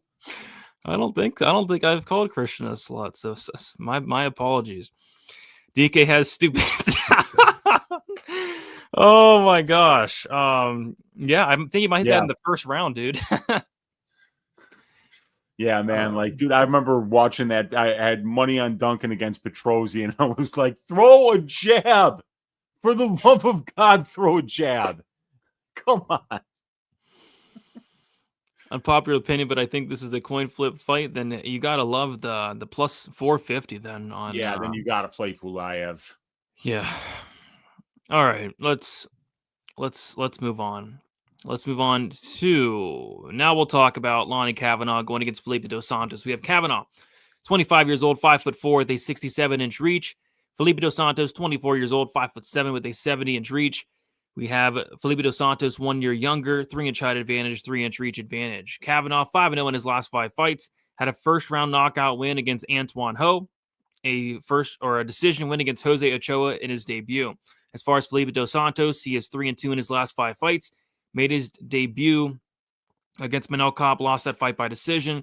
He beat Victor Altamirano by split decision, and then he lost a decision to Andrey Lima. So, yeah, a lot of hype on this Kavanagh guy. He's a pretty big favorite here. Had a really nice knockout win on the Contender Series, brutally knocked out Antoine Ho. Felipe dos Santos, he gained a lot of hype after that Manel Kape loss, where he went the full 15 with Kape. Clearly lost the fight, but certainly had his moments. It was competitive at times. I thought he lost the Altamirano fight. Altamirano took him down like 10 times in that fight. So I kind of thought Altamirano won that fight, which is a horrible look, and then lost to Andrey Lima, which that's not there's no shame in that loss at all. I think that loss is going to age greatly. So I'm kind of not sure, where Felipe dos Santos really is, because I thought he looked pretty good against Kape. I thought he looked really bad against Altamirano. And as far as Lonnie Kavanagh, I think he's pretty good. He's well-rounded, solid striking, can mix in the occasional takedown. Minus 300 though, I'm not sure. Weezy, what are your thoughts on this one here? Yeah, I'm not a big believer in Dos Santos, and Kavanagh is just somebody who's got so much hype on him that you're not going to really get cheap lines. You're not going to get like Piazza was saying, and Kavanagh should win, but we never get playable lines on this kid. You got to wait for these guys to lose sometimes in order to finally start getting playable lines, because these young undefeated fighters, people think that they're all invincible. Shit, they thought Musasa was invincible because he was undefeated and he knocked out a couple of bums.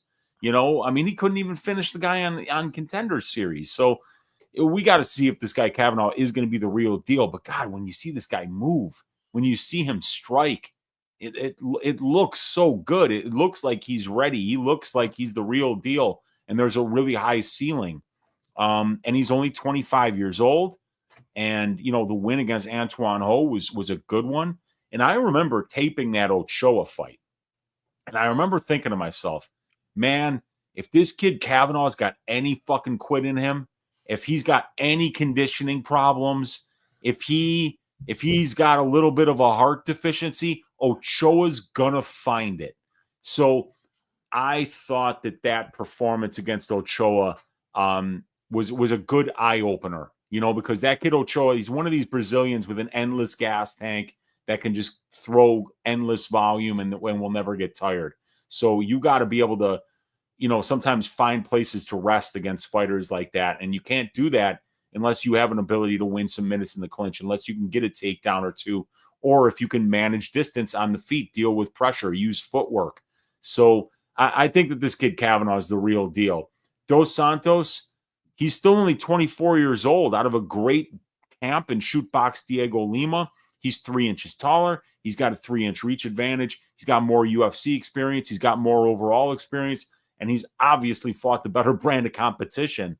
So there's some things to like on the Dos Santos side here, but I don't know if Dos Santos is any more dangerous or presents any more unique problems than, say, somebody like Antoine Ho would have or Ochoa would have.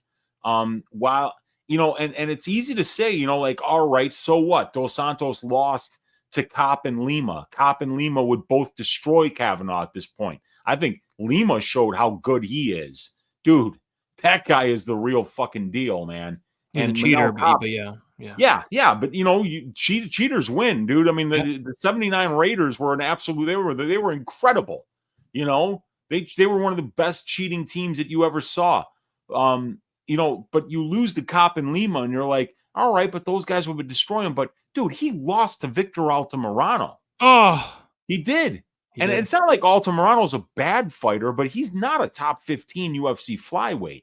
So I think that while it's easy to look and see like the guys that he lost to and that they're much better than Kavanagh, you also have to look at the wins and say, has he beaten anybody on Loney Kavanagh's level?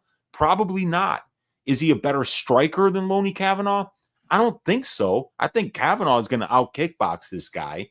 And when it comes to the grappling, can I count on a guy who in 3 UFC fights has notched 0 takedowns, but has attempted, 4.3 per 15 minutes? Can I count on that guy, a guy who's winning 10% of the control time positions in his fights, to do that? No, man. I think this has got to be Kavanagh.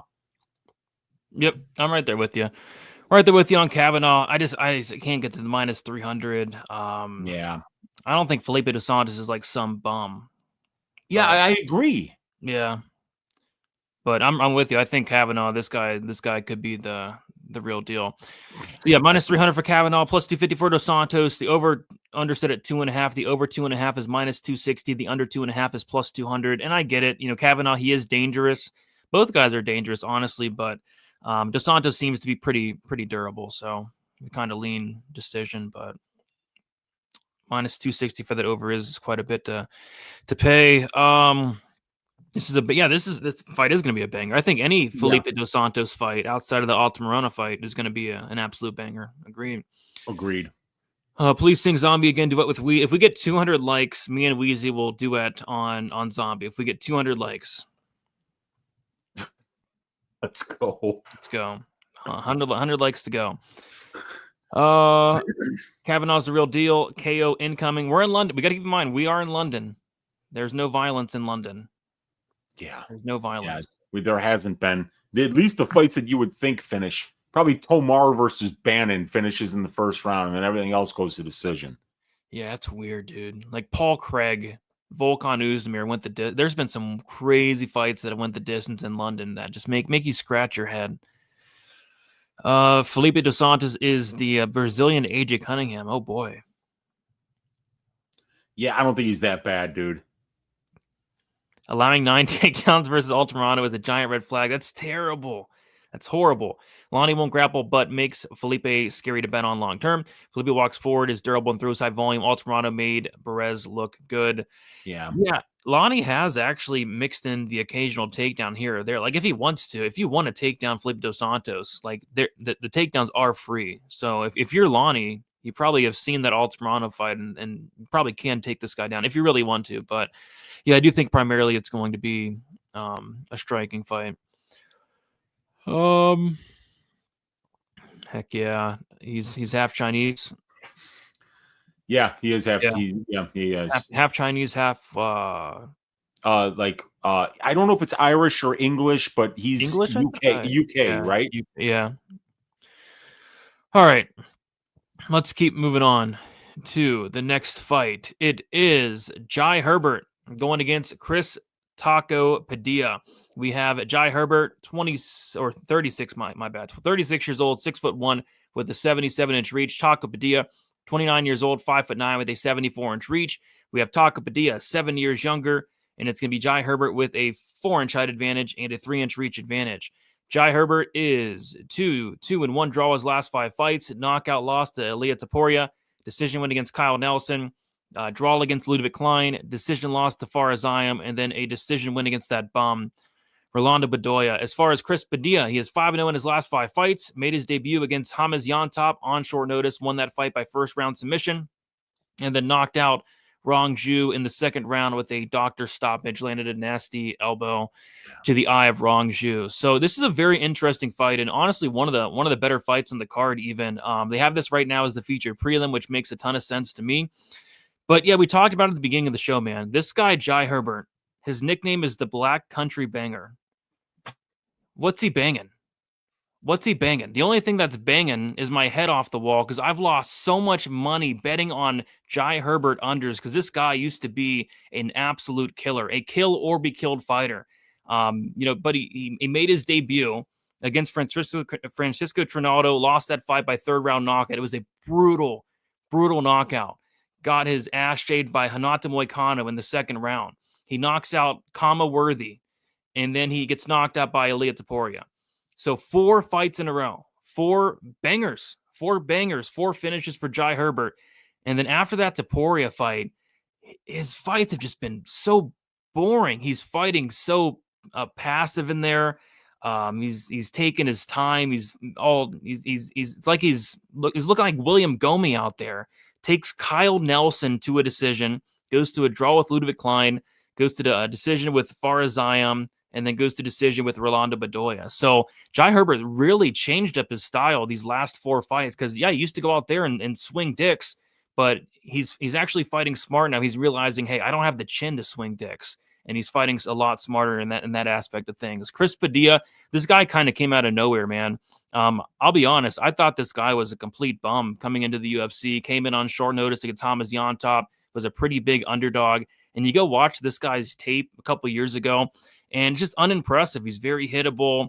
I've seen him, hurt to the body. The cardio doesn't look great. The wrestling doesn't look great. The control. But then I'm looking at these fights, and it's like I'm watching fights from like 9-10 years ago, 8 years ago.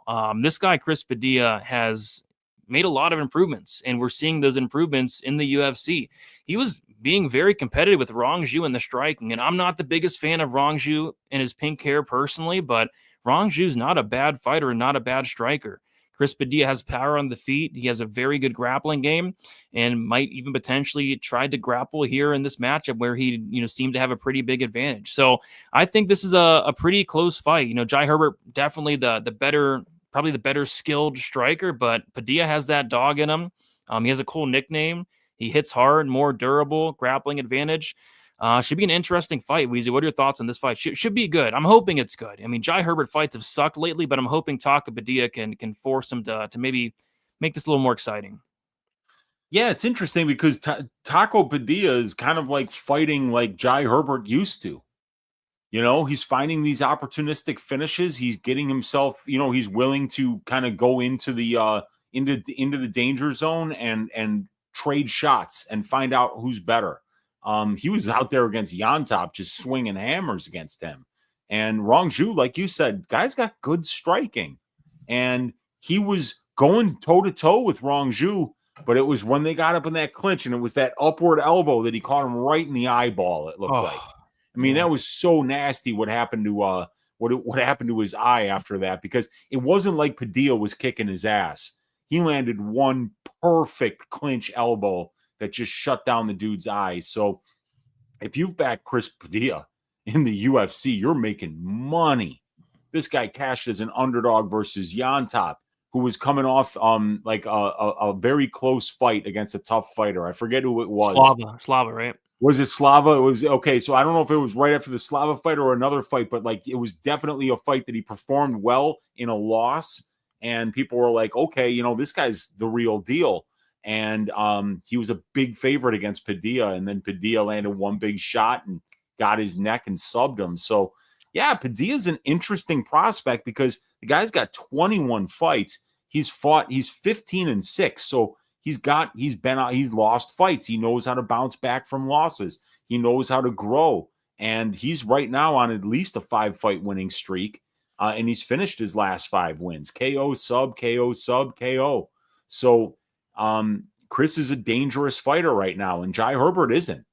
Jai Herbert, like, I don't know, I think it was Remdog was saying that he's training with Leon Edwards, and it shows. Oh God. You can't be even be within a mile of this guy. All of your aggression is going to go right out the window, and you're going to become a boring fighter. Jai must be training with Leon. He must be. Because I remember watching this guy get that fight against Francisco Trinaldo. That was awesome. Dude, he like totally sparked Ronaldo at the beginning of the second round of that fight, and they were going at it. It was a great one. Yeah, but this guy Herbert's not exciting anymore, which is a shame because he was a really exciting fighter. But these guys are human beings. They're professionals, and it's not good to get concussions. It's not good for you to get knocked out. It's not good for you to go to the hospital every few months with brain damage, So, Herbert's fighting smarter. He's trying to lengthen his career, and he's 36 years old, going on 37 in early May. So he's getting up there. He's going to have to try to find win minutes against Padilla, and he's been doing it against good fighters: Klein, Nelson, Ziam, even Bedoya's like impossible to knock out and throws a ton of volume. So, I think that Padilla's in pretty good in good line with the type of opponents that Jai's been seeing lately. So I think that this fight probably plays out somewhat close. Unless there's a finish. But a finish in a Jai Herbert fight? I don't know. Yeah, we haven't seen it since the Tybura fight. Well, he could get finished. He's been finished a lot. He's been finished in 3 or 4 of his 5 pro losses, but that's, I think, why he's fighting like Leon Edwards now. Exactly. So we'll see. If he's winning, it's by split. I mean, that's his win condition at this day and age. Let's see here. I'm still not over losing a big bet on Herbert versus Trinaldo. That fight was in the bag. Trinaldo was death gassed. Yeah, I forget who I was on in that. And that fight was so long ago. That was the fight that actually got what's his face fired. Dan Hardy. Mm-hmm. Dan Hardy was screaming at Herb Dean, if I remember correctly. Yeah. Yep. That was the fight. Yontop was cooking taco, striking badly before he showed his Peruvian jiu-jitsu. Hey, that Peruvian jiu-jitsu is no joke, man. No joke. Yeah, and Yontop's got some good striking. Yeah, Yontop's underrated. People hate on this guy. Went 15 minutes with Hoofy. He's the only guy that went 15 with Mauricio Hoofy. Padilla's a sneaky fighter, just finds a way to win. Yeah, and he's got that dog in him. A good fight IQ. Yep. Padilla's a bum. He'd get whooped by amateurs in the gym. Been lucky in fights. Well, he's finding those finishes. 13 out of 15 finishes, but in decisions, he's 2-3 against regional scene competition. So obviously, he's somebody who may not be the best minute winner, may not have the best process, but he stays there. He's there, and then he just waits for that opportunity to present itself, whether it's a submission or knockout. Yeah. He's not a bum. He's very awkward. Yeah, I don't think he's a bum at all. I mean, the guy has honestly, those 2 wins I like those 2 wins, especially the Rongzhu win. Oh, I think that'll age solidly. Rongzhu's a legit kickboxer. Look what he did. He made Steele look like a bum, dude. Made Steele look like a complete bum. Who trains with Tom Breeze? CDL? Oh no, probably Jai. Oh God. Tom Breeze. I remember I was like all in on Tom Breeze one week on DraftKings. Oh, was it the week he didn't? Oh, I know what you're talking about. And then he like pulled out like a couple minutes before the fight, something like that. Yeah, I think it was it Trevin Giles? Was it the Trevin Giles fight? I forget. It happened in the Giles fight. That's another time where it happened. It's happened a couple times throughout the years where the fights got called off like seconds before it was about to happen. Yeah. Let's see here. What's you goat milk percentage? Goat milk percentage? I haven't had goat milk. It's pretty good, dude. Really? Is it? Yeah. Yeah, it is. It is. Don't make me remember that Steel. Oh, it's terrible. I put a half unit shot on Steel by sub. One of my worst bets ever. Tom Breeze's pullout game's insane. Yeah, it is. It certainly is. Done it more than once. It certainly is. All right. Let's keep going here. We have interesting fight. I think this is the main card opener. We got Nathaniel Wood going against Morgan Charriere. We got Nathaniel Wood, 31 years old, 5'6" with a 69-inch reach.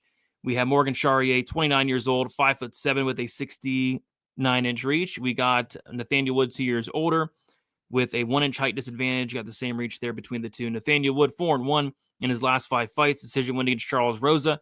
Decision win against Charles Jourdain. Decision win against Andre Fili. Decision loss against Muhammad Naimov. And then a decision win against Daniel Pineda. As far as Morgan Charriere, he is 4-1 in his last 5 fights. He made his debut against Manolo Zucchini, won that fight by first-round knockout, lost the decision to Jose Mariscal, and then beat Gabriel Miranda by second-round knockout. So this is a very interesting fight here. I think this is actually one of the closest fights on the card, actually, and it's not the closest line. We got Charriere minus 165, Nathaniel Wood plus 145. The thing with Charriere is there's a ton of hype on this guy. He has a huge fan base. I think he has a big social media following, but you look at Charriere in decisions, this guy's like 2-9. It's terrible. I think it's like 2-9 in decisions. He goes to very, very close fights if he's not able to finish his opponent. And a lot of that has to do with, he can be a little bit low volume. He can be taken down, held down. So that kind of worries me here against Nathaniel Wood, who, yes, he's a little bit chinny, but he throws a ton of volume out there. It's going to be in his hometown. I think this has split written all over it here, and Nathaniel Wood's a pretty decent sized underdog here. So maybe Charriere can knock out Wood, but I don't know. Knocking out Gabriel Miranda and Manolo Zucchini just doesn't really impress me that much. I think we have a close fight on our hands, Weezy. What are your thoughts on this fight here? Yeah, I thought Charriere's striking has looked great at this level, but who's the best striker that he faced? Is it Zucchini? Is it Mariscal? Is it Miranda? None of those guys are really known for being lights out strikers. I mean, certainly Zucchini and Miranda aren't. So Mariscal, obviously a very tough opponent, and a lot of people thought that he won that fight. It was an extremely close fight. Could have easily went either way. And Wood is very well tested at this level. I mean, that's an impressive 8-3 record, and he could easily be 9-2 if Naimov didn't cheat his ass off, poking him, kicking him in the sack. It was a close fight there, but Naimov was able to kind of like foul the shit out of Wood for 3 straight rounds and wound up winning a very close fight there. But Wood's a great minute winner, man. This guy can mix in wrestling. He can. He's a very high volume striker, attempting 15 distance strikes per minute, landing at 49% accuracy, which is great. He flashes power. He's got 3 knockdowns in 11 fights. And when you look at the combined records of his opponents, 64 wins, 62 losses. You look at the opponents that Charriere has fought, there's 6 wins and 3 losses. And the guys that he's beaten are 1-3 in the UFC. Manolo Zucchini and Gabriel Miranda. So, yeah, these guys are extremely well matched. I mean, this is definitely a dog or pass until I get a closer look at both fighters on tape. But what I'm seeing here is a guy in Wood who might be a little bit undersized for the division, but I don't know where Morgan is minus 160 against this guy. These guys are similar in age, they're similar in size, they're similar in pro experience. But Nathaniel Wood has 8 more fights at the UFC level. You look at the record. 20-6 for Wood, 20-10 for Charriere. I mean, like, this guy's only winning 2/3 of his fights. He's got 10 losses on his record. So, yeah, I think it's a little bit dangerous to lay juice against an Englishman in England. The English don't care for the French that much, and vice versa.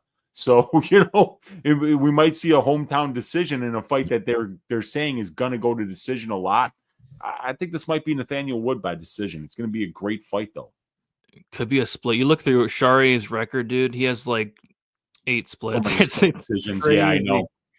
It's crazy. Which he's 5-9 to the decision, Brady. 5-9. 5-9. Okay. Oh, I thought it was worse than that. Yeah, that's still bad though. Yeah, it's not good, dude. Because these are regional scene fights. Yeah, there's some bad ones on there. Yeah. I mean, like the Mariscal fight could be a win. He could be 6-8. And I'm sure there's a couple. I think he fought Paul Hughes a couple of times, right? Didn't he fight? The other good Cage Warriors fighter in this. Vucenic. Yeah, exactly. So he had that stretch where he fought Vucenic and Hughes, and then it was like then the level of competition kind of went down after that. Yeah, this is such a Cage Warrior title fight feel. Yeah, it does feel like it. Plus 145 underdog Wood by decision. I think that's the value side for sure. Like I don't see Charriere looking minus 160 unless he knocks out Wood. Yeah, I know. I mean, like because it could be just another close decision for Charriere. Yeah, it's kind of what I'm thinking. There is a big power difference, that's for sure. And then properly equal skill wise. Yeah, power advantage Charriere, volume advantage Wood. Yeah. Wood has better striking and volume, less durable. Morgan, more power in hands. Agreed. Mm-hmm. Brady's afraid of spiders, which is appropriate because Morgan is going to fall into the Woods web. Hey, I'm not afraid of spiders. I just hate them. Like who likes spiders?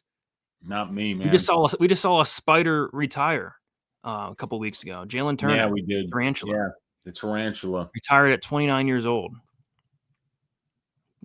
Yeah, I remember Spider in the movie Goodfellas. They shot him in the foot, And then they killed him afterwards too. You know, I mean, like Spider had a rough run, you know, so reminds me of Ron McCarthy. If you ever seen that movie, when you see Spider in the movie Goodfellas, that's what Ron McCarthy's like in real life. Okay. No, you're on to something. Turner will be back. I hope so. I mean, we saw Jimmy Crute retire at like 27, and he came back. Yeah, that's right.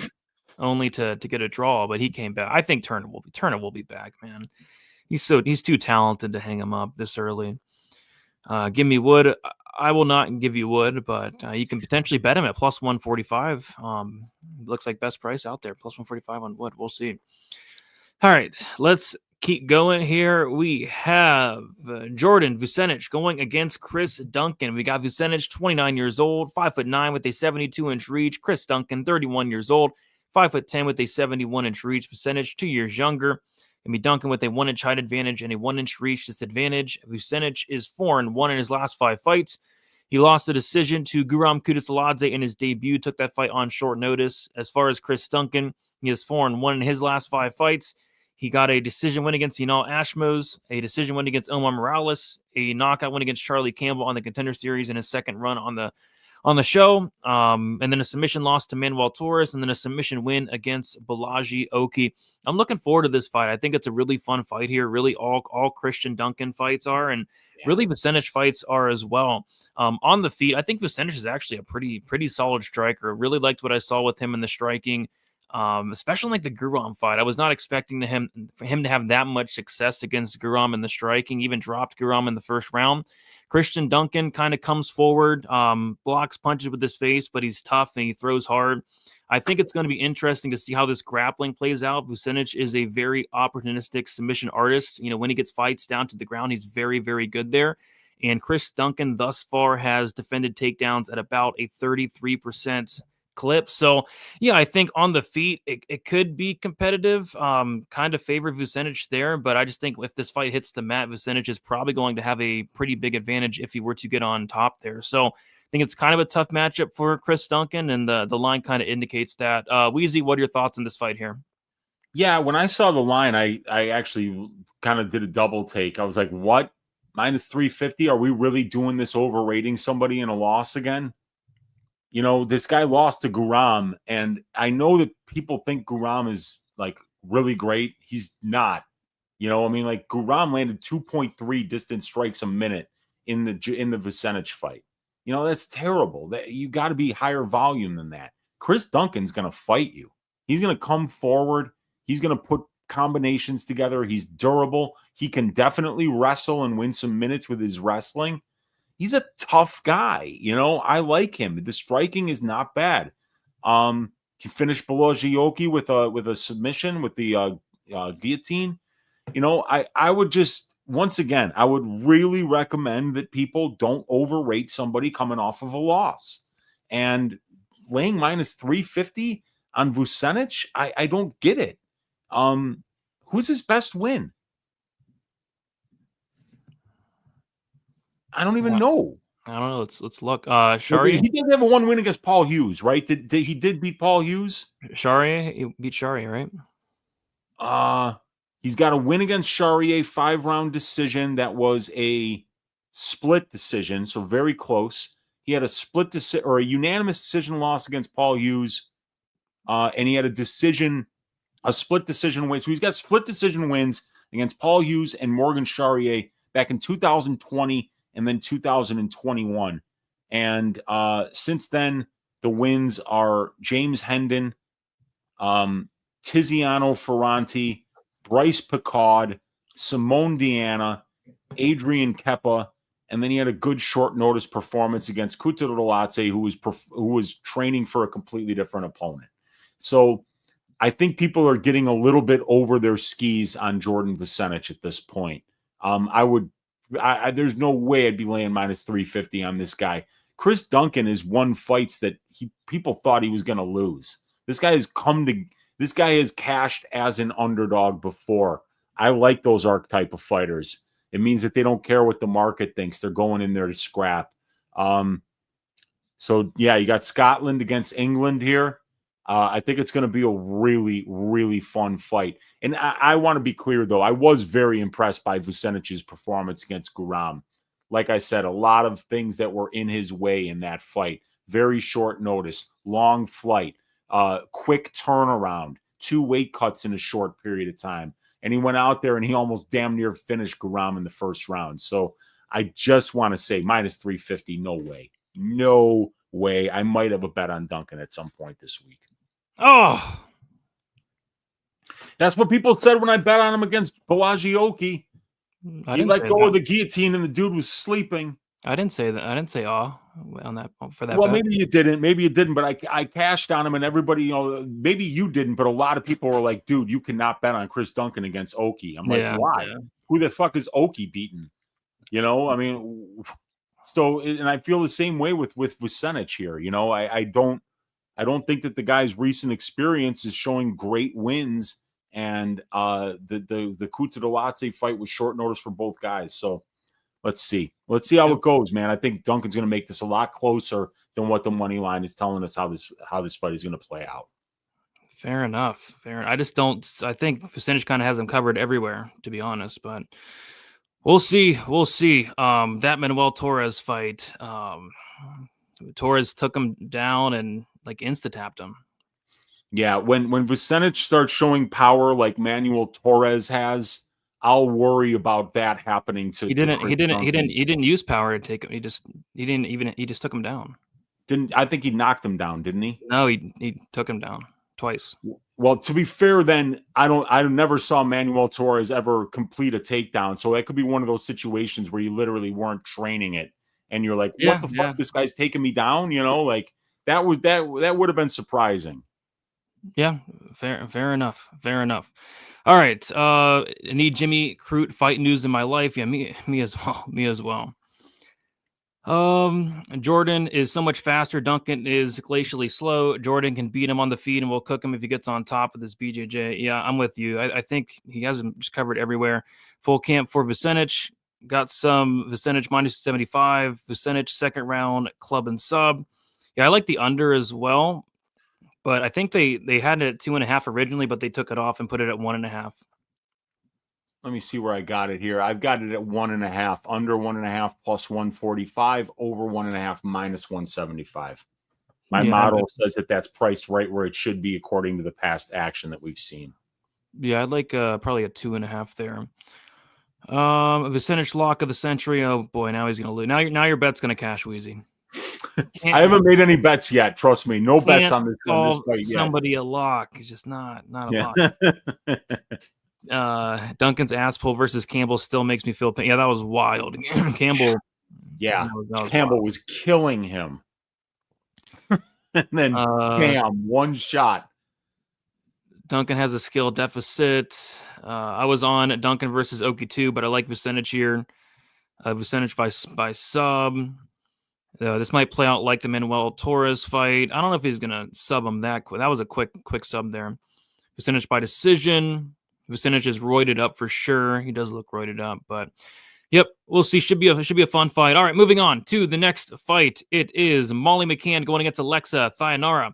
We got Molly McCann, 34 years old, 5'4" with a 62-inch reach. Thainara, 29 years old, 5'4" with a 67-inch reach. We got Thainara, 5 years younger, same height, and Thainara with a 5-inch reach advantage. Molly McCann is 2-3 in her last 5 fights. A knockout win against Hannah Goldie. Submission loss to Erin Blanchfield. Submission loss to Julia Stoliarenko. Submission win against Diana Belbita, and then a decision loss to Bruna Brazil. As far as Thainara, 5-0 in her last 5 fights. She had a Contender Series win against Rose Conceição on the Contender Series. This was supposed to be originally Molly McCann versus Estela Nunez, and I was sitting there last Wednesday, and I had a parlay cooked up. It was Carly Giudice parlayed with Molly McCann when she was supposed to fight Estela Nunez. It was like minus 150. I was going to put like 3 units on it, and then I sat there and I was like, what the hell am I doing? What the hell am I even doing? Parlaying Molly McCann, parlaying Carly Giudice. So I completely exited out of the app, put my phone down, and left the room because that would have been just unacceptable. And then, like a couple hours later, Estela Nunez pulled out due to visa issues, and then in steps Thainara. So Thainara is coming in here on very short notice. And yeah, she won on the Contender Series. But other than that, don't know a ton about her. I still need to tape Thainara. This is one of the last fights I need to dig into, but I don't know. I'd be surprised if I had any action on this one. Weezy, what are your thoughts on this fight here? Thainara is the favorite, right? Yeah, she's minus 200 now. Wow, because like that's what we call like a recency bias shift. Because look at these last 3 fights from McCann. Versus Stoliarenko, she's a minus 210 favorite. Versus Diana Belbita, she's a minus 265 favorite. And then in her most recent fight against Bruna Brasil, she's priced as a minus 350 favorite. And now she's going to be plus 170 to a UFC debutante on 1 week's notice. Is that what we're doing here? I think that's what we're doing. Okay. All right, fair enough. And this is a Brazilian, right? Who's going to be flying from Brazil to London to fight cocaine Molly McCann in front of a group of drunk Brits, and we're laying juice on her. I mean, how good is this girl? I don't know. I believe she trains with Amanda Hebos. I don't care. So does you know who else trains with Amanda Hebos? That fraud, Vinicius Salvador. That is true. Yeah, that's a Rebos family fighter right there. So Thainara, you know, I remember she had a good performance on Dana White's Contender Series, but let me remind you, she was a plus 115 underdog to somebody named Rose Conceição. So she, you know, like these are the things you got to look and see where the lines were in the previous fights. And it's like, okay, Molly's going from being a minus 350 favorite to a plus 170 underdog against a UFC debutante who's never fought in the UFC and who was an underdog to a Contender Series fighter. So people are mad at Molly McCann because she lost to Bruna Brasil, but we don't know what was going on with her that night. She might have been injured. She might have had, you know, just a horrible weight cut. I don't know what happened, but dude, I don't know if you remember that fight, Brady, but like, I think we were talking that week. And one of the things that I said to you was like, because Molly was like minus 300, minus 350 against Bruna Brasil, and it was in England. And I was like, it doesn't feel like this is wide enough. You know, and I'm the one that's always saying, oh, these women's lines are getting way too wide. I felt like Molly maybe even should have been a minus 600 favorite against Bruna Brasil. And then she went out there and she got smoked. She lost all 3 rounds. It was pretty surprising, but it's not like the other performances, which were mostly at 125 pounds, would have ever. You shouldn't be making Molly this big of an underdog here. I mean, like, help me out. How is this? This seems like a really cheap price on Molly McCann here. Yeah, I mean, I suppose I'm looking through back of my notes for Thainara. What I will say is her striking looked just completely leveled up in the Rose fight on the Contender Series. Like her striking looked god awful in the fights prior. So I do think she's making like significant improvements. So yeah, so the striking looks to be a lot better, and she has pretty good submissions as well. 6 wins by submission, it looks like. Yeah, 6-1 to the submission is Alexia, and obviously Molly's 1-3 to the submission. Maybe she's leveled up her grappling game. She has. She cashed a nice sub for the community. Yeah, she did against Belbita with those long ass arms that love to get subbed. And you know, Diana Belbita had been subbed numerous times as a professional, so Molly took advantage of that weakness in her game. But yeah, you know, like if that Bruna Brasil fight was like bad weight cut, injury, like that kind of thing, I think that this is a great bounce back spot for Molly McCann. I mean, like that crowd's going to be going nuts for her. If Alexia goes in there with nerves or has an adrenaline dump, and I would say both are incredibly likely on short notice, you know, making your UFC debut in London against Molly McCann, these are bad things, Brady. That is not how you want to make your UFC debut. If I'm a women's fighter, one of the last opponents that I want is Molly McCann in England. Yeah, I wouldn't want to fight somebody on cocaine in general. When you're on cocaine, I don't want to fight somebody like that. She's probably going to have Patty there with her. Oh, Like she's a popular fighter, and the crowd's going to be going nuts for her. So yeah, man, like laying minus 200 on Alexia Thainara, she better be fucking good. yeah. I don't know. Molly's retirement fight. I don't know. She's only 34. 34? Yeah. She's making a lot of fucking money. I would not be retiring if I were her. Forrest saying Molly McCann is my stat diggers milking of the week. Thainara first round submission. Molly loves to get submitted. Is it Pepe? Is it Meatball's retirement? People talking about that? Is that why this line is going? Because like Piezo was saying, like that Molly opened at minus 460 on DraftKings or on Bet Online. She opened up minus 426. I mean, like that's where the bookies are opening her. So what's going on here? Is there some kind of narrative issue that we're not aware of? Because the Pepe said it, somebody else said it. Huh. I don't know. I have to figure it out. If you're betting on this fight, get some help. Her coke wasn't pure that night. It wasn't pure. That could happen if she got some. Oh God, if you get some of that bad stuff, it's not gonna do you any good, Brady. I know you don't know anything about that, but yeah, I was in college for like 7.5 years, dude. So yeah. Thainara beat 2 lunch ladies, 4 Brazilian cab drivers, and a driver's education. Those driver's education teachers, they're tough though. You got to be tough with some of those people when they're misbehaving in those classes. You got to be tough.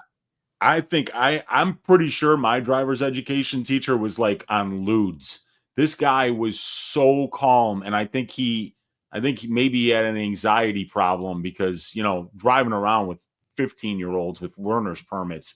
I mean, you couldn't pay me enough to do that job, man. I'd be scared shitless. And my driver's ed teacher, he was like so monotone and so relaxed. It always looked like he was going to fall asleep. I remember thinking like, this guy's on weed or something. Oh, yeah. Molly didn't get pegged that night. Okay.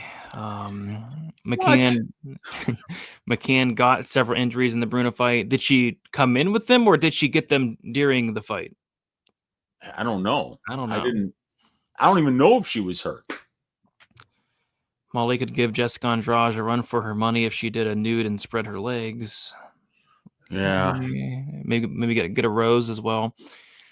Meatball via sub versus Bobita was a huge. Yeah, it was, dude. +900. The whole community was on it. Yeah, I was on it for a quarter unit. Got it like last second. It was nice. Molly's a coach. Yeah. Have you not watched her fight before? Of course she's a cokehead, especially in London. Outside of London, no. But in London, yes. She's absolute cokehead. Jessica Andrade, OnlyFans, and a bottle of lotion or Molly McCann spread eagle. And what? No. The answer is no. Dixon, you're supposed to be moderating the chat. Yes. How the hell are you going to let one of those comments go by? We just lost half our audience because that comment got pulled up on the screen. Dix Insider, get some help. You're supposed to be the moderator. Let's moderate some of these terrible. That was a terrible comment. That was one of the most terrible comments I've seen, and I've seen some horrible comments in my days. That meatball. People think Molly's getting milked. I'm surprised, man. I'm surprised. Maybe I'm missing something. Maybe there is like talk of her. Maybe she is saying that she's going to retire or something. Dixon's asleep. You better wake up. You can't be letting comments like that allowed in the chat. The all-knowing and never wrong Google says this is not a retirement fight for. If Google says it, then that must be correct. All right, let's keep moving on to the next fight. It is Uncle Weezy's favorite fighter, Kevin Holland, going against Gunnar Nelson. We got Gunnar Nelson, 36 years old, 5'11" with a 72-inch reach. Kevin Holland, 32 years old, 6'3" with an 81-inch reach. Kevin Holland, 4 years younger, 4-inch height advantage and a 9-inch reach advantage. We have Gunnar Nelson, who is 3-2 in his last 5 fights. Submission win against Alex Oliveira. decision loss against Leon Edwards, decision loss against Gilbert Burns, decision win against Takashi Sato, and a submission win against Brian Barberena. As far as Kevin Holland, he is 1-4 in his last 5 fights. Decision loss to Jack Della Maddalena, a decision loss to Michael Page, a submission win against Mikhail Olazechuk, a knockout loss to Kutateladze, and a submission loss to Rene de Ritter.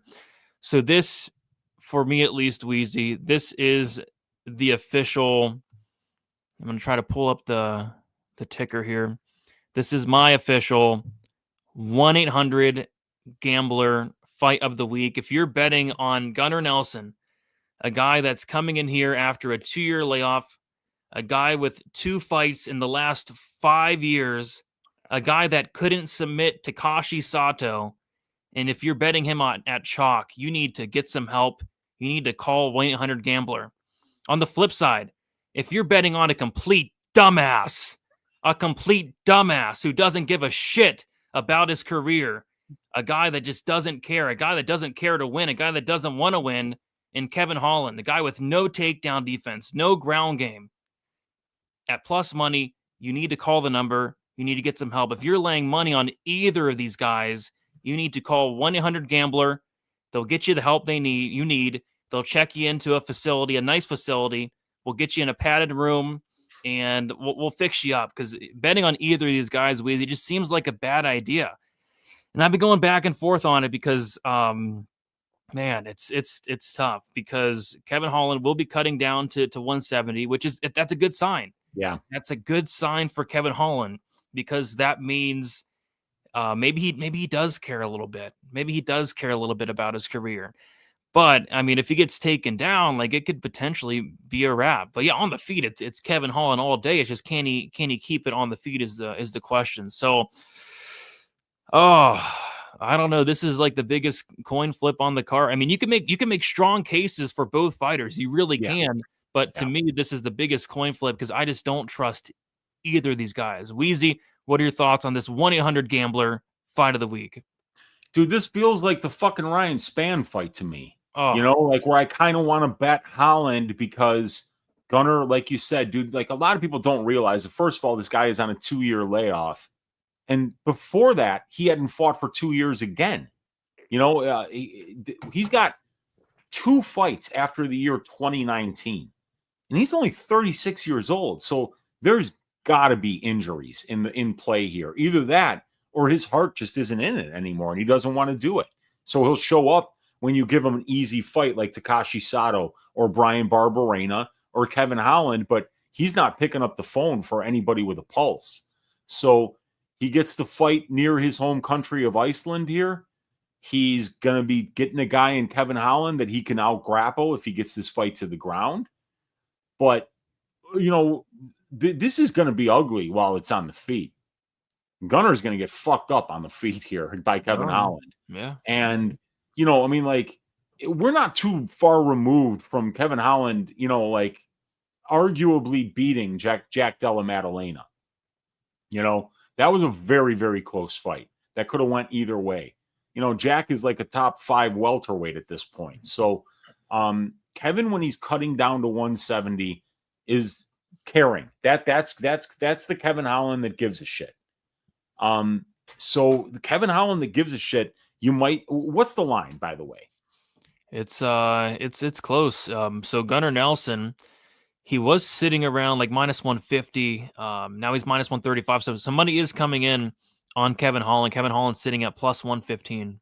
Oh God.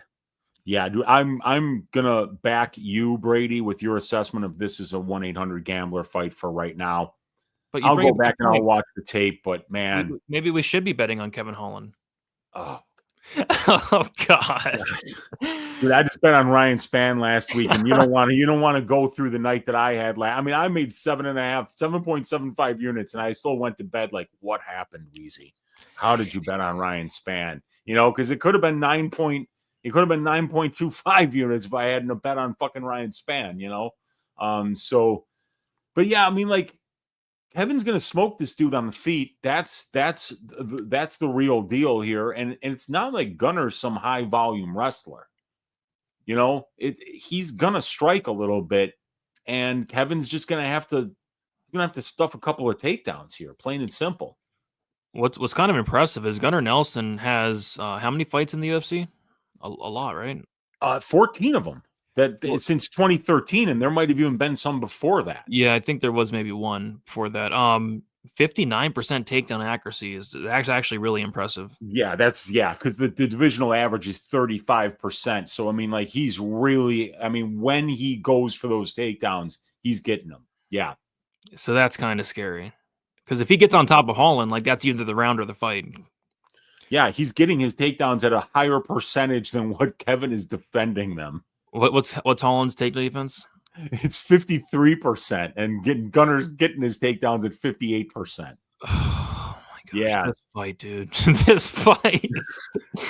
Oh, what I do like, I don't like many fights to finish. I think I'm literally picking 3 finishes on this 13 fight card. I think this fight finishes, but the only problem is the under's gotten smashed. It opened at -135 for the under 2.5. It's now -165. I think that probably hits just striker versus grappler, Gunnar Nelson, submission equity, Holland, KO equity. So I think the under probably hits, but the price, even on a Sunday, is kind of getting away. It's a lot of juice to lay on this 1-800 gambler fight. Yeah, and and that's the thing too. If you're betting on this fight and Gunnar's just kind of like throwing those karate kicks at distance, and you bet on Nelson, you're going to be like, oh, come on, And then if Holland gets taken down, you're going to throw shit and like leave the room, and be like, it's fucking over, So no matter which one of these guys that you bet on, you're going to be screaming at them to do what they're supposed to do, and they're probably not going to do it. Yeah. If I bet on Kevin Holland and he lost, I don't know if I could ever recover. Yeah, and if I bet on Gunnar Nelson and he attempted only 3.2 takedowns over 15 minutes and lost, I'd be freaking out. But that's what he does. He's got 14 fights at the UFC. He's only attempting 3.2 takedowns per 15 minutes. That's 1 per round. That's not enough, dude. Not if you're fighting Kevin Holland. You better be chain wrestling this dude. What's the numbers right down there on the screen? Yep, 1-800 gambler. Yes, Holland for the KO. Yeah, I'll be interested to see what the Holland KO prop is and the Gunnar sub prop, but I have a feeling they'll be just absolutely awful prices. Remember when Gunnar by sub closed at like -190 against Takashi Sato? It literally closed like -190. It was the worst sub prop ever, worstly lined sub prop ever. And everybody was like, it's gonna hit, because it opened at -125 and the market ran it up to like -190. Crazy. I remember having it in the greasy 4-legger, and it was so maddening. He had Takashi in so many bad spots, and it was like, just fucking finish him already. But Takashi wouldn't go away. Yeah. Ain't no way Kevin's going to keep losing after what TJ said. What did TJ say? And who's TJ? TJ Dillashaw? TJ Laramie? Could be TJ Laramie. I don't know. Could it be? I don't know. Who's TJ? Let us know. If you start off a sentence with "ain't no way Kevin Holland going to keep losing," you might be wrong. You might get proven wrong. I would prefer the guy who needs the cash over a guy who gets paid every other week. Yeah, Gunnar needs the cash. Like Kevin's just going to keep showing up. And Iceland, stand up, baby. Let's go. Stand up. Gunnar striking ain't bad. Has some decent karate and outstruck Alon Joban, my bad.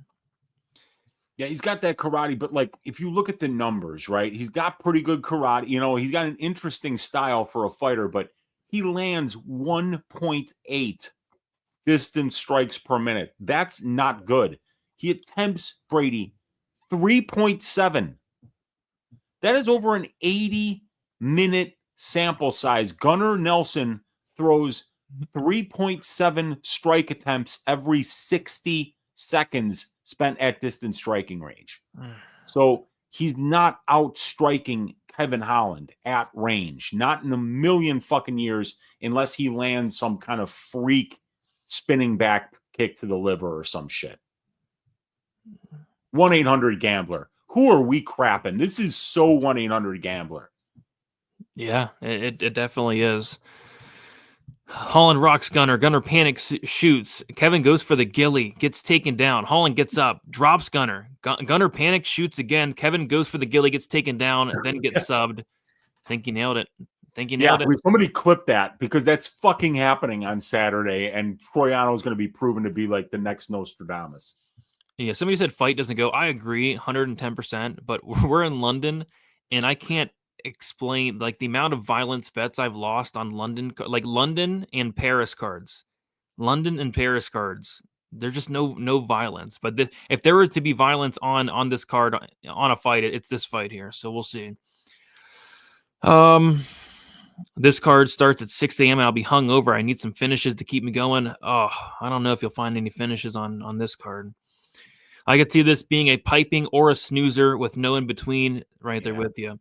Yeah. We got Forrest Daniels, big supporter of the show, saying $2 was saying, just wanted to say you two are appreciated. You know what, Forrest? You're appreciated.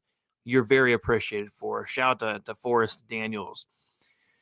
Bet fight, don't watch.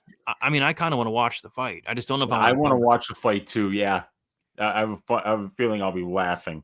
So TJ Dillashaw said something about Kevin Holland. Okay. Gunnar a broke. I'm not calling him a brokey. Yeah, me neither. Let's see. Wheezy, you're cultured. Have you ever tried the Icelandic delicacy Harkarli? I have not. Hakarl, no, I have not heard of that before. I've got some Scandinavian family, but never heard of it. Me either. Holland by sub is sneaky. Has Gunnar been subbed? Maybe once. Gunnar has never been subbed. 13-0 to the submission as a professional. Kevin Holland 8-4. So Kevin better keep this fucking fight standing. Yeah, if you or somebody you know is betting on this fight, call the orderlies and get them over here. So bad. And by the way, get some help, Jay Ellis. Yeah, by the way.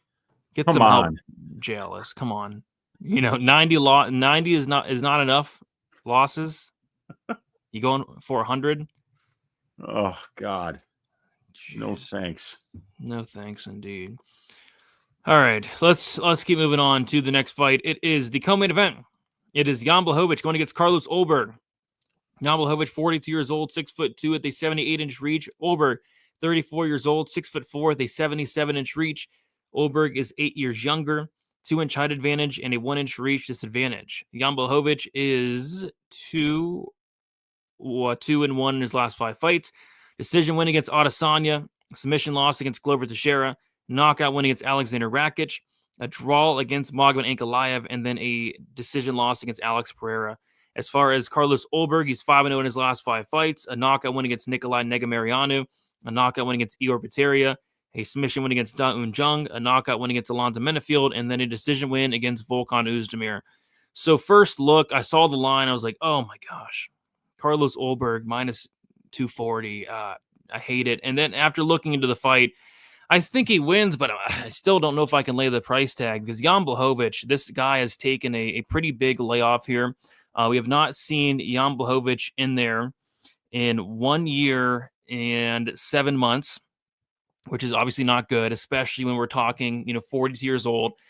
And then I go back and watch some of his last fights, and he came into that one of those fights. He came in there with like the knee sleeves, and his cardio looked really bad. He just looked old, like really old, and the fight was still a split decision against Pereira, but he just looks kind of old in there. Like I think he's really, really towards the end of his career. And then on top of that, he's taken this big layoff. So, Jan Blachowicz, in theory, may have a path here. It's like, get the fight down to the ground. Like Ulberg's takedown defense has not been tested at all in the UFC. He's fought primarily strikers and bums. But I'm just not sure if I can count on Blachowicz taking down Ulberg and wrestling him. And then on the feet, it's like Ulberg's just much younger, much faster, just a much better striker, especially at this point.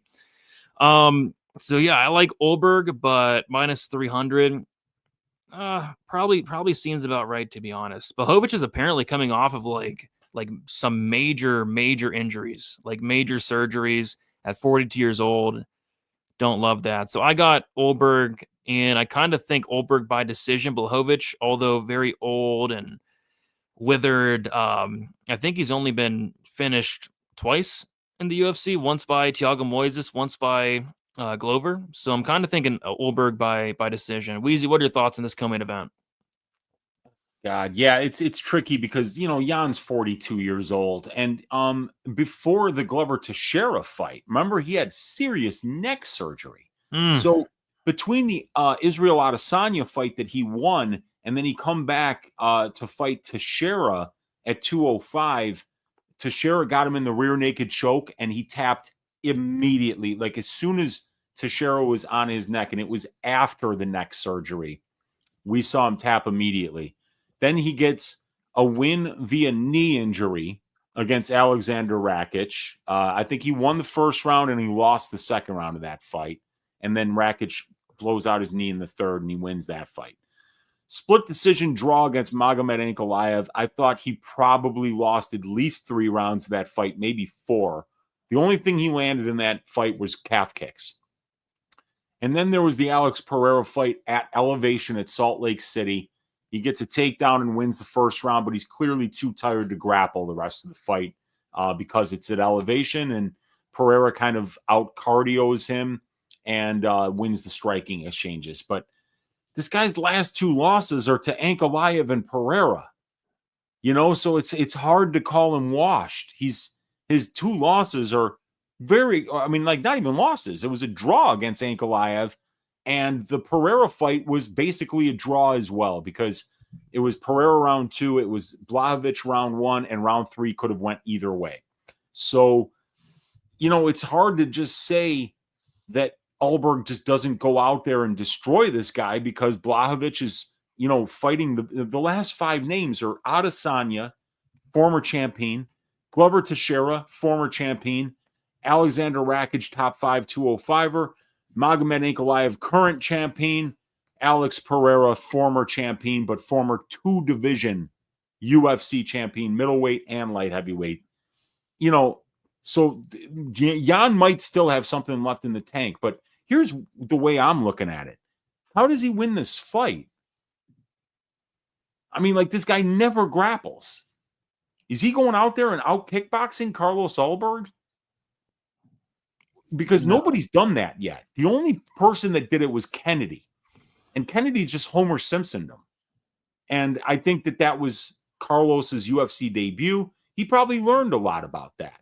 And we haven't seen Carlos be as urgent or as throw as much volume early in fights. His volume has come down significantly since that fight as he paces himself, and he learned the lesson from that loss. So, yeah, Ulberg's on a long winning streak here. I think it's a 7-fight winning streak right now that he's on.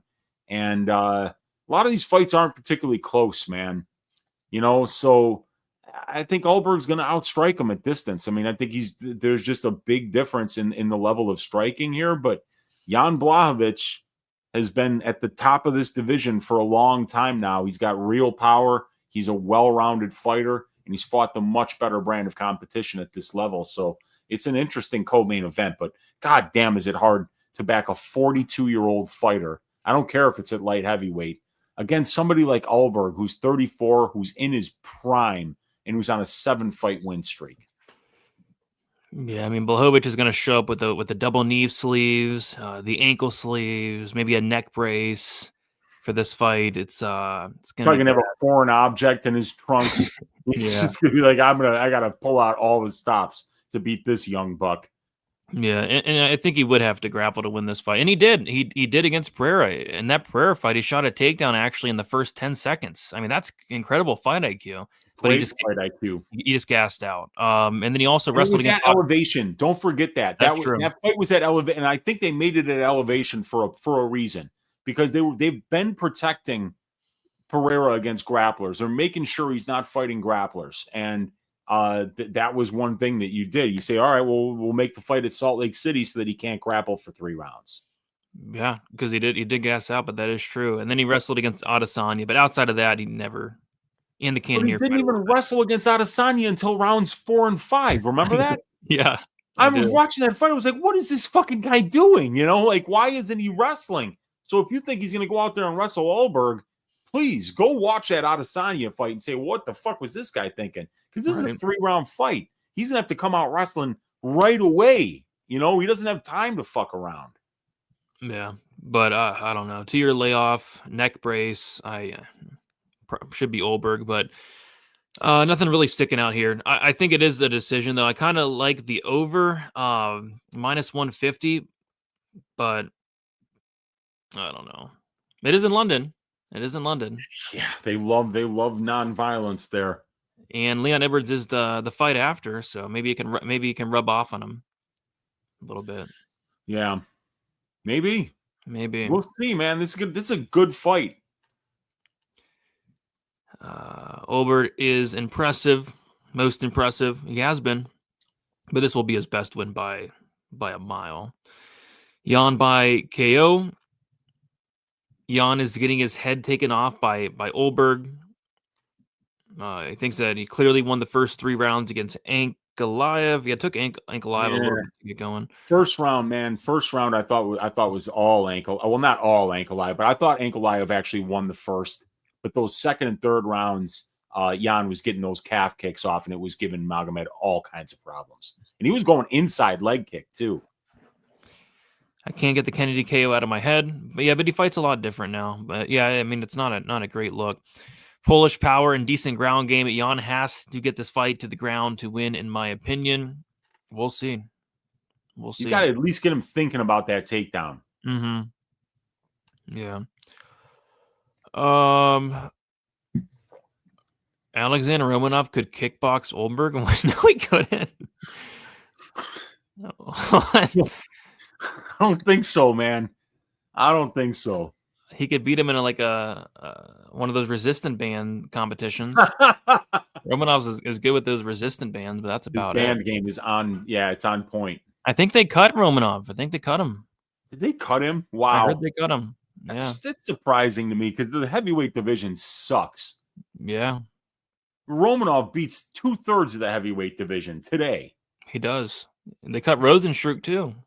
Yeah, that's wild. You know what it is? It's money. Dude, it's just money. They're paying those guys more money. And they say, let's just keep putting the bums out there. ESPN will pay for it no matter what.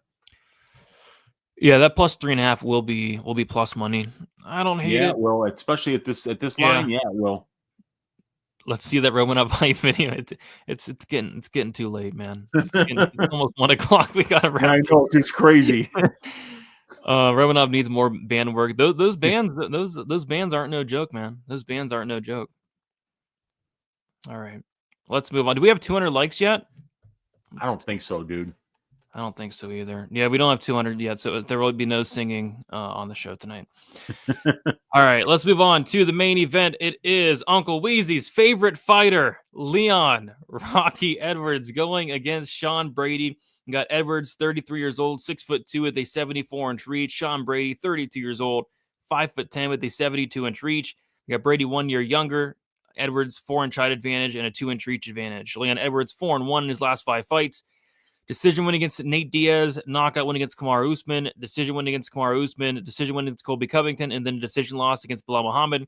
As far as Sean Brady, he is 4-1 in his last 5 fights. The submission win against Jake Matthews, decision win against Michael Chiesa, a knockout loss to Bilal Muhammad, submission win against Kelvin Gastelum, and then a decision win against Gilbert Burns. I don't know what it is, man. I mean, I've never been a big fan of Leon Edwards. I've never been a big fan of his fights. It's just hard for me to get excited about Leon Edwards fights. I don't think I've ever been excited about a Leon Edwards fight ever.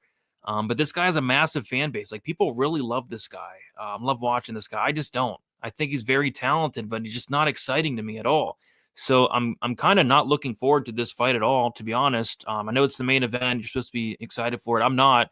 And I think it has a lot to do with, Leon Edwards is kind of involved. So I'll kick it to you, Easy. I think you have a lot more interest in this fight than I do. So what do you got for this main event? Yeah, I'm trying to resist the urge to just send it and put all the units on Sean Brady here. Like, Leon Edwards is completely harmless, So if you can exploit his grappling defense, and Sean Brady's got phenomenal grappling. I don't know if his wrestling is all that great, but I mean, you look at the numbers and it looks phenomenal. 3.5 takedowns per 15 minutes, 52% takedown accuracy. he only allows 0.3 takedowns per 15 minutes, and he's stuffing takedowns at an 86% clip. He outcontrols his opponents 41.5% to 5%. So in my opinion, Brady throws way more volume on the feet. I think they've both got a similar amount of power. What I would hope for if I was putting money on Sean Brady was that he would just go out there and disrespect Leon Edwards' MMA skill set, walk him the fuck down, beat the shit out of him, throw his fucking noodly ass to the mat, and fuck him up. Pound his head through the canvas, finish with a submission, finish with ground and pound. Just be the bully. Be the bully against this guy. Look what Belal Muhammad did to him. And I don't think Sean's as good of a wrestler as Belal. Okay, Belal's phenomenal with the wrestling, and Belal's striking is getting a lot better. Belal outboxed Sean Brady.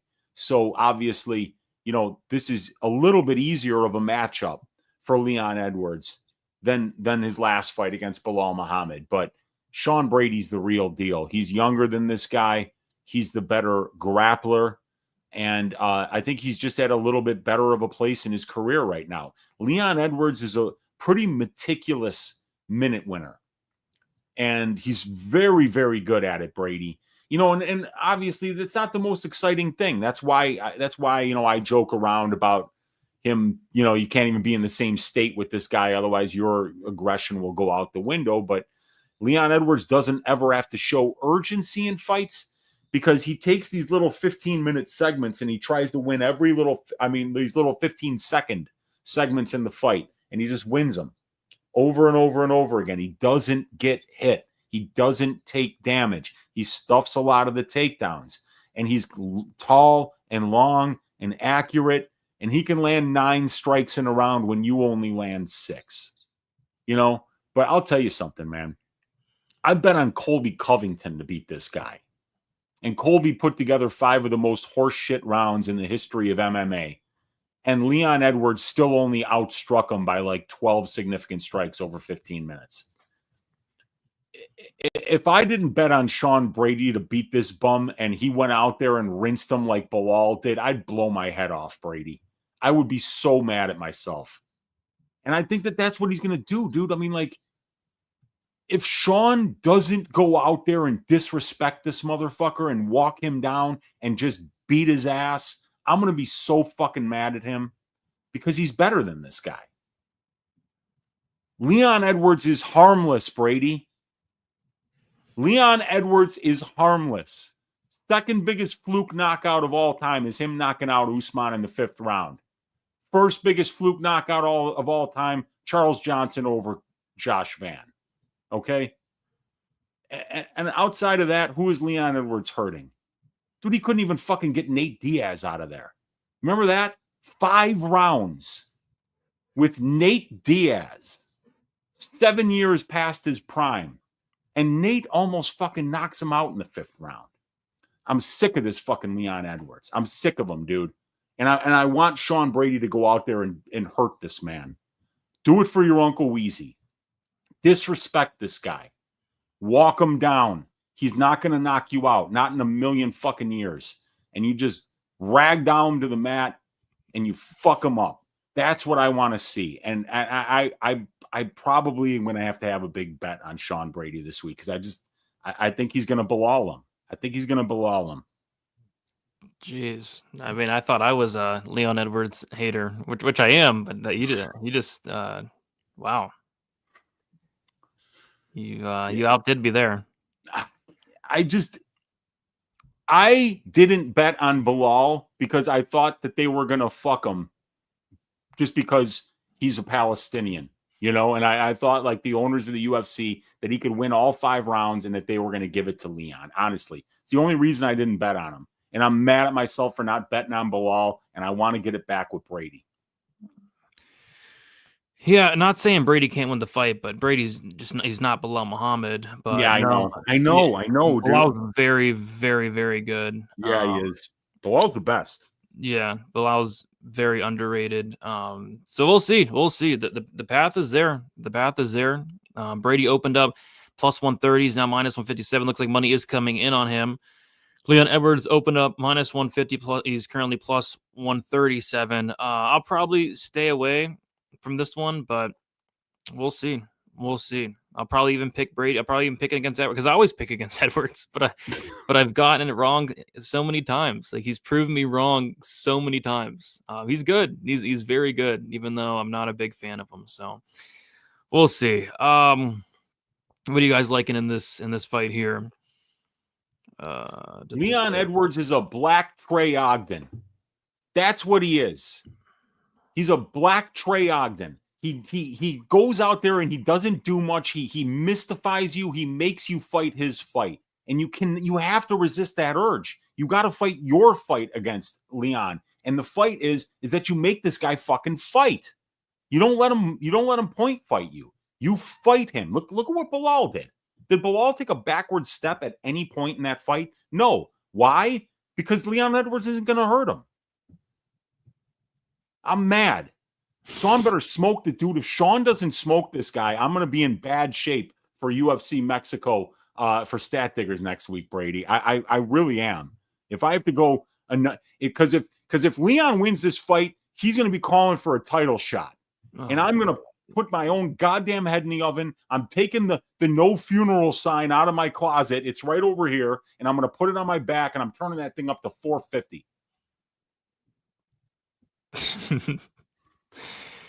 Yeah, I mean, man, I thought I was at Edwards. You really hate Edwards, jeez. Oh, God damn it! I hate myself, Brady. I should have had 30 units on Bilal Muhammad. What was I thinking? No, I'm right there with you because I picked Muhammad to beat freaking Edwards. I also picked his ass. Muhammad to beat Burns. I didn't bet on either. Oh. Yeah, I wish I can get those back. Leon is a head case. I don't think Leon has a massive fan base, Brady, and I live in the UK. I mean, every time I picked against this guy on one of my videos, I'd get like dozens of like mean comments. So maybe, I don't know. I thought he has a big fan base. Let's see. Getting finished by Remember the decision is concerning. I'm not sure what happened there, but that was in Abu Dhabi. Yeah, I agree, Weezy. I went to bet Sean Big here, but who did everyone say was also totally harmless in striking Bilal? Yeah, I know, and that's right. And he knocked out Sean Brady. I'm aware of that. You know. But remember that Sean Brady wasn't able to shoot takedowns in that fight because he was fighting Bilal Muhammad, who has phenomenal takedown defense, some of the best in the history of the entire UFC. Leon Edwards sucks. He can get takedowns whenever he wants. So if Leon starts walking him down and showing aggression, which he won't, you know, we don't even have to worry about that scenario. Sean's never going to be like, oh, I can't shoot a takedown against Leon. He's English. He doesn't know how to spell wrestling. Fucking Sean better, he's going to mop the floor with this guy, Brady. Please. You better watch out, Weezy. Skull Gang's pulling up. Better watch out. Skull Gang's on their way. Oh, God. Well, I am not cutting my hair into a skullet if fucking Sean Brady loses. I'll tell you that. That is not a wager that I'm ever making. So, yeah, the Skullet Gang can cram it with walnuts as far as I'm fucking concerned. Yeah. Your boy Charles Johnson got lucky against Josh Van. Could put it on my tombstone. Yep. When you run that one back right away. 99 times out of 100, Van smokes him. Yeah. You guys are still going. Kudos, man. Yeah, we're still going. We're done. We're finally done. We got to find out who's going to get piped on site. We got to find out the Stat Diggers parlay, and we got to find out who's getting milked. I don't. Eye pokes are Leon's best weapon. Agreed. Edwards puts his opponents in a trance and takes them out of their game time after time. Sean Brady is the wish version of Bilal Muhammad. Yeah, he does do that. He does hypnotize his opponents. Weezy, just do the old toaster in the bathtub trick. Oh, that trick's not good. It always ends badly. I had the finish only against Bilal was minus 200. I'd believe it because that would be something that I would play. I think I had Brady by decision is what I had. Mick Parkin is getting milked this week. Yeah, let's figure it out. All right, so Weezy, I don't see a ton of finishes at all this week. I think a lot of decisions. I'm picking 3 finishes. Let's go through, and do you want to do the Stat Diggers parlay of the week first, or? Let's do the on-site piping of the week first. All right, so I don't see many people getting piped here at all. I think let's see. Kutateladze. I don't see him piping Fernandes. No. I don't see anybody getting piped in the Fletcher Loughran fight. I don't see anybody getting piped in the Bannon Tomar fight. I think Duncan can absolutely pipe Pulyaev. Yeah. I could see Tybura potentially piping Parkin, I guess, but I don't love that. Kavanagh, Herbert, Padilla, somebody could get piped in that fight, but Charriere would, doubt it. Vucenic, Duncan. I think Vucenic pipes Duncan, but you like the other side. Thainara, McCann. Maybe Thainara can pipe McCann, but we're not going with that. Somebody's definitely getting piped in the Holland Nelson fight. We don't know who, though. Olberg could potentially pipe Blahovic, but Blahovic is tough. And then you probably think Brady's piping Edwards. Oh, that's for sure. But that's a milking and a piping. I kind of think that goes the distance. I don't know, dude. What are you thinking? All right. I think the piping is Carlos Ulberg piping Jan Blahovic, because I don't think that Jan's going to wrestle. And if he doesn't wrestle, I think Ulberg's just going to look like the younger, faster guy who hasn't been laid up with injuries 4 out of the last 5 years. Okay. I can get down with that. We don't have a ton of great options this week, but we don't. And I'm not picking Ulberg to finish, but I think he wins. So, and then Leon Edwards is getting milked. Okay, that's it. I mean, like, Sean Brady is gonna milk Leon Edwards. He's gonna take those teats and he's gonna go like that, like the Danish dairy farmers that I'm descended from, just milking those Holsteins on the farm. That's what's happening here, man. Sean Brady is gonna milk Leon Edwards. Carlos Ulberg is going to pipe Jan Blahovic on site. Now we just need a Stat Diggers parlay. All right. Shauna Bannon, minus 180. Oh, God. All right. Let's look at some over-unders here. Maybe we can find something. Oh, boy. Let's throw Ulberg in the Stat Diggers parlay, by the way. Okay, I'm fine with that. Okay. I'm fine with that. And let me see if I can find something. You know what's not bad? Could get us the plus money. What do you think about an over 2.5 rounds? Because we're in London. Mm-hmm. Charriere versus Wood. Yeah, sure. Yep. Yeah? Yep. So that would be minus 220. And then we get minus 275 on Carlos Ulberg. Brings us to minus 102 for the Stat Diggers parlay of the week. Okay. Yep. I can dig that. Not a ton of options sticking out this week. Big cage, London card. Don't see many pipings. Don't see many milkings. But we'll see if we can hit these again. We went undefeated last week. Let's see if we can do it again this week for London. Let's go. Let's do it. All right. We did it. All 13 fights. We went way too long on this card, but we like to dig in deep.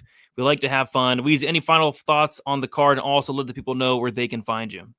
Let's go, Sean Brady. Looking forward to him getting the next title shot, maybe with a win over Leon Edwards here. You can find me on X at MMA Weezy. You can find me on YouTube at Uncle Weezy, and you can find my probability stats and content package on OddsShopper.com. If you look at the MMA and boxing touts there, you'll find Uncle Weezy. You'll get access to these matchup stats, to the individual fighter stats, to my over-under and prop betting models, and to my fight write-ups, access to the Discord, 4 hours of content every week that is exclusively for the people who sign up for that package. we're on a roll, Brady. You and I are both having big years so far this year. So it's a great time to join up, support the work, and we appreciate you guys being here for almost 3 hours on a Sunday night with us. Yeah, what do you know? We get rid of the trash gloves and we start doing very well again. So, yeah, coincidence? I think not. Violence is back. We're cashing sub props. We're cashing unders, something that didn't happen last year at all. So it feels good to have some violence back. Yeah. So, what are you saying in here, Brady? Let's hit the strip club. Come on, I'm down. I'm down. You buying? Marcel's buying, man. As long as Andrade ain't there stripping, she better not be there stripping, man. Or Arlene Perez. Oh God. Oh my. Oh boy. Yep. Now we can all go to bed. How much did Vera? It was like 25 to win like 325 for Carlos Vera sub. All right, drinks on you. There we go. Daniel can come. Daniel can come as well. Oh, I love it. Jessica Spread Eagle Andrade, her new nickname. God help us. We got to get out of here. All right, guys. If you guys could do me a favor, like on your way out, subscribe to the channel, be on the lookout for the rest of the content, and let's see if we can keep the ball rolling for UFC London. And we'll agree. We'll talk to you guys soon. And good night. Good night to all.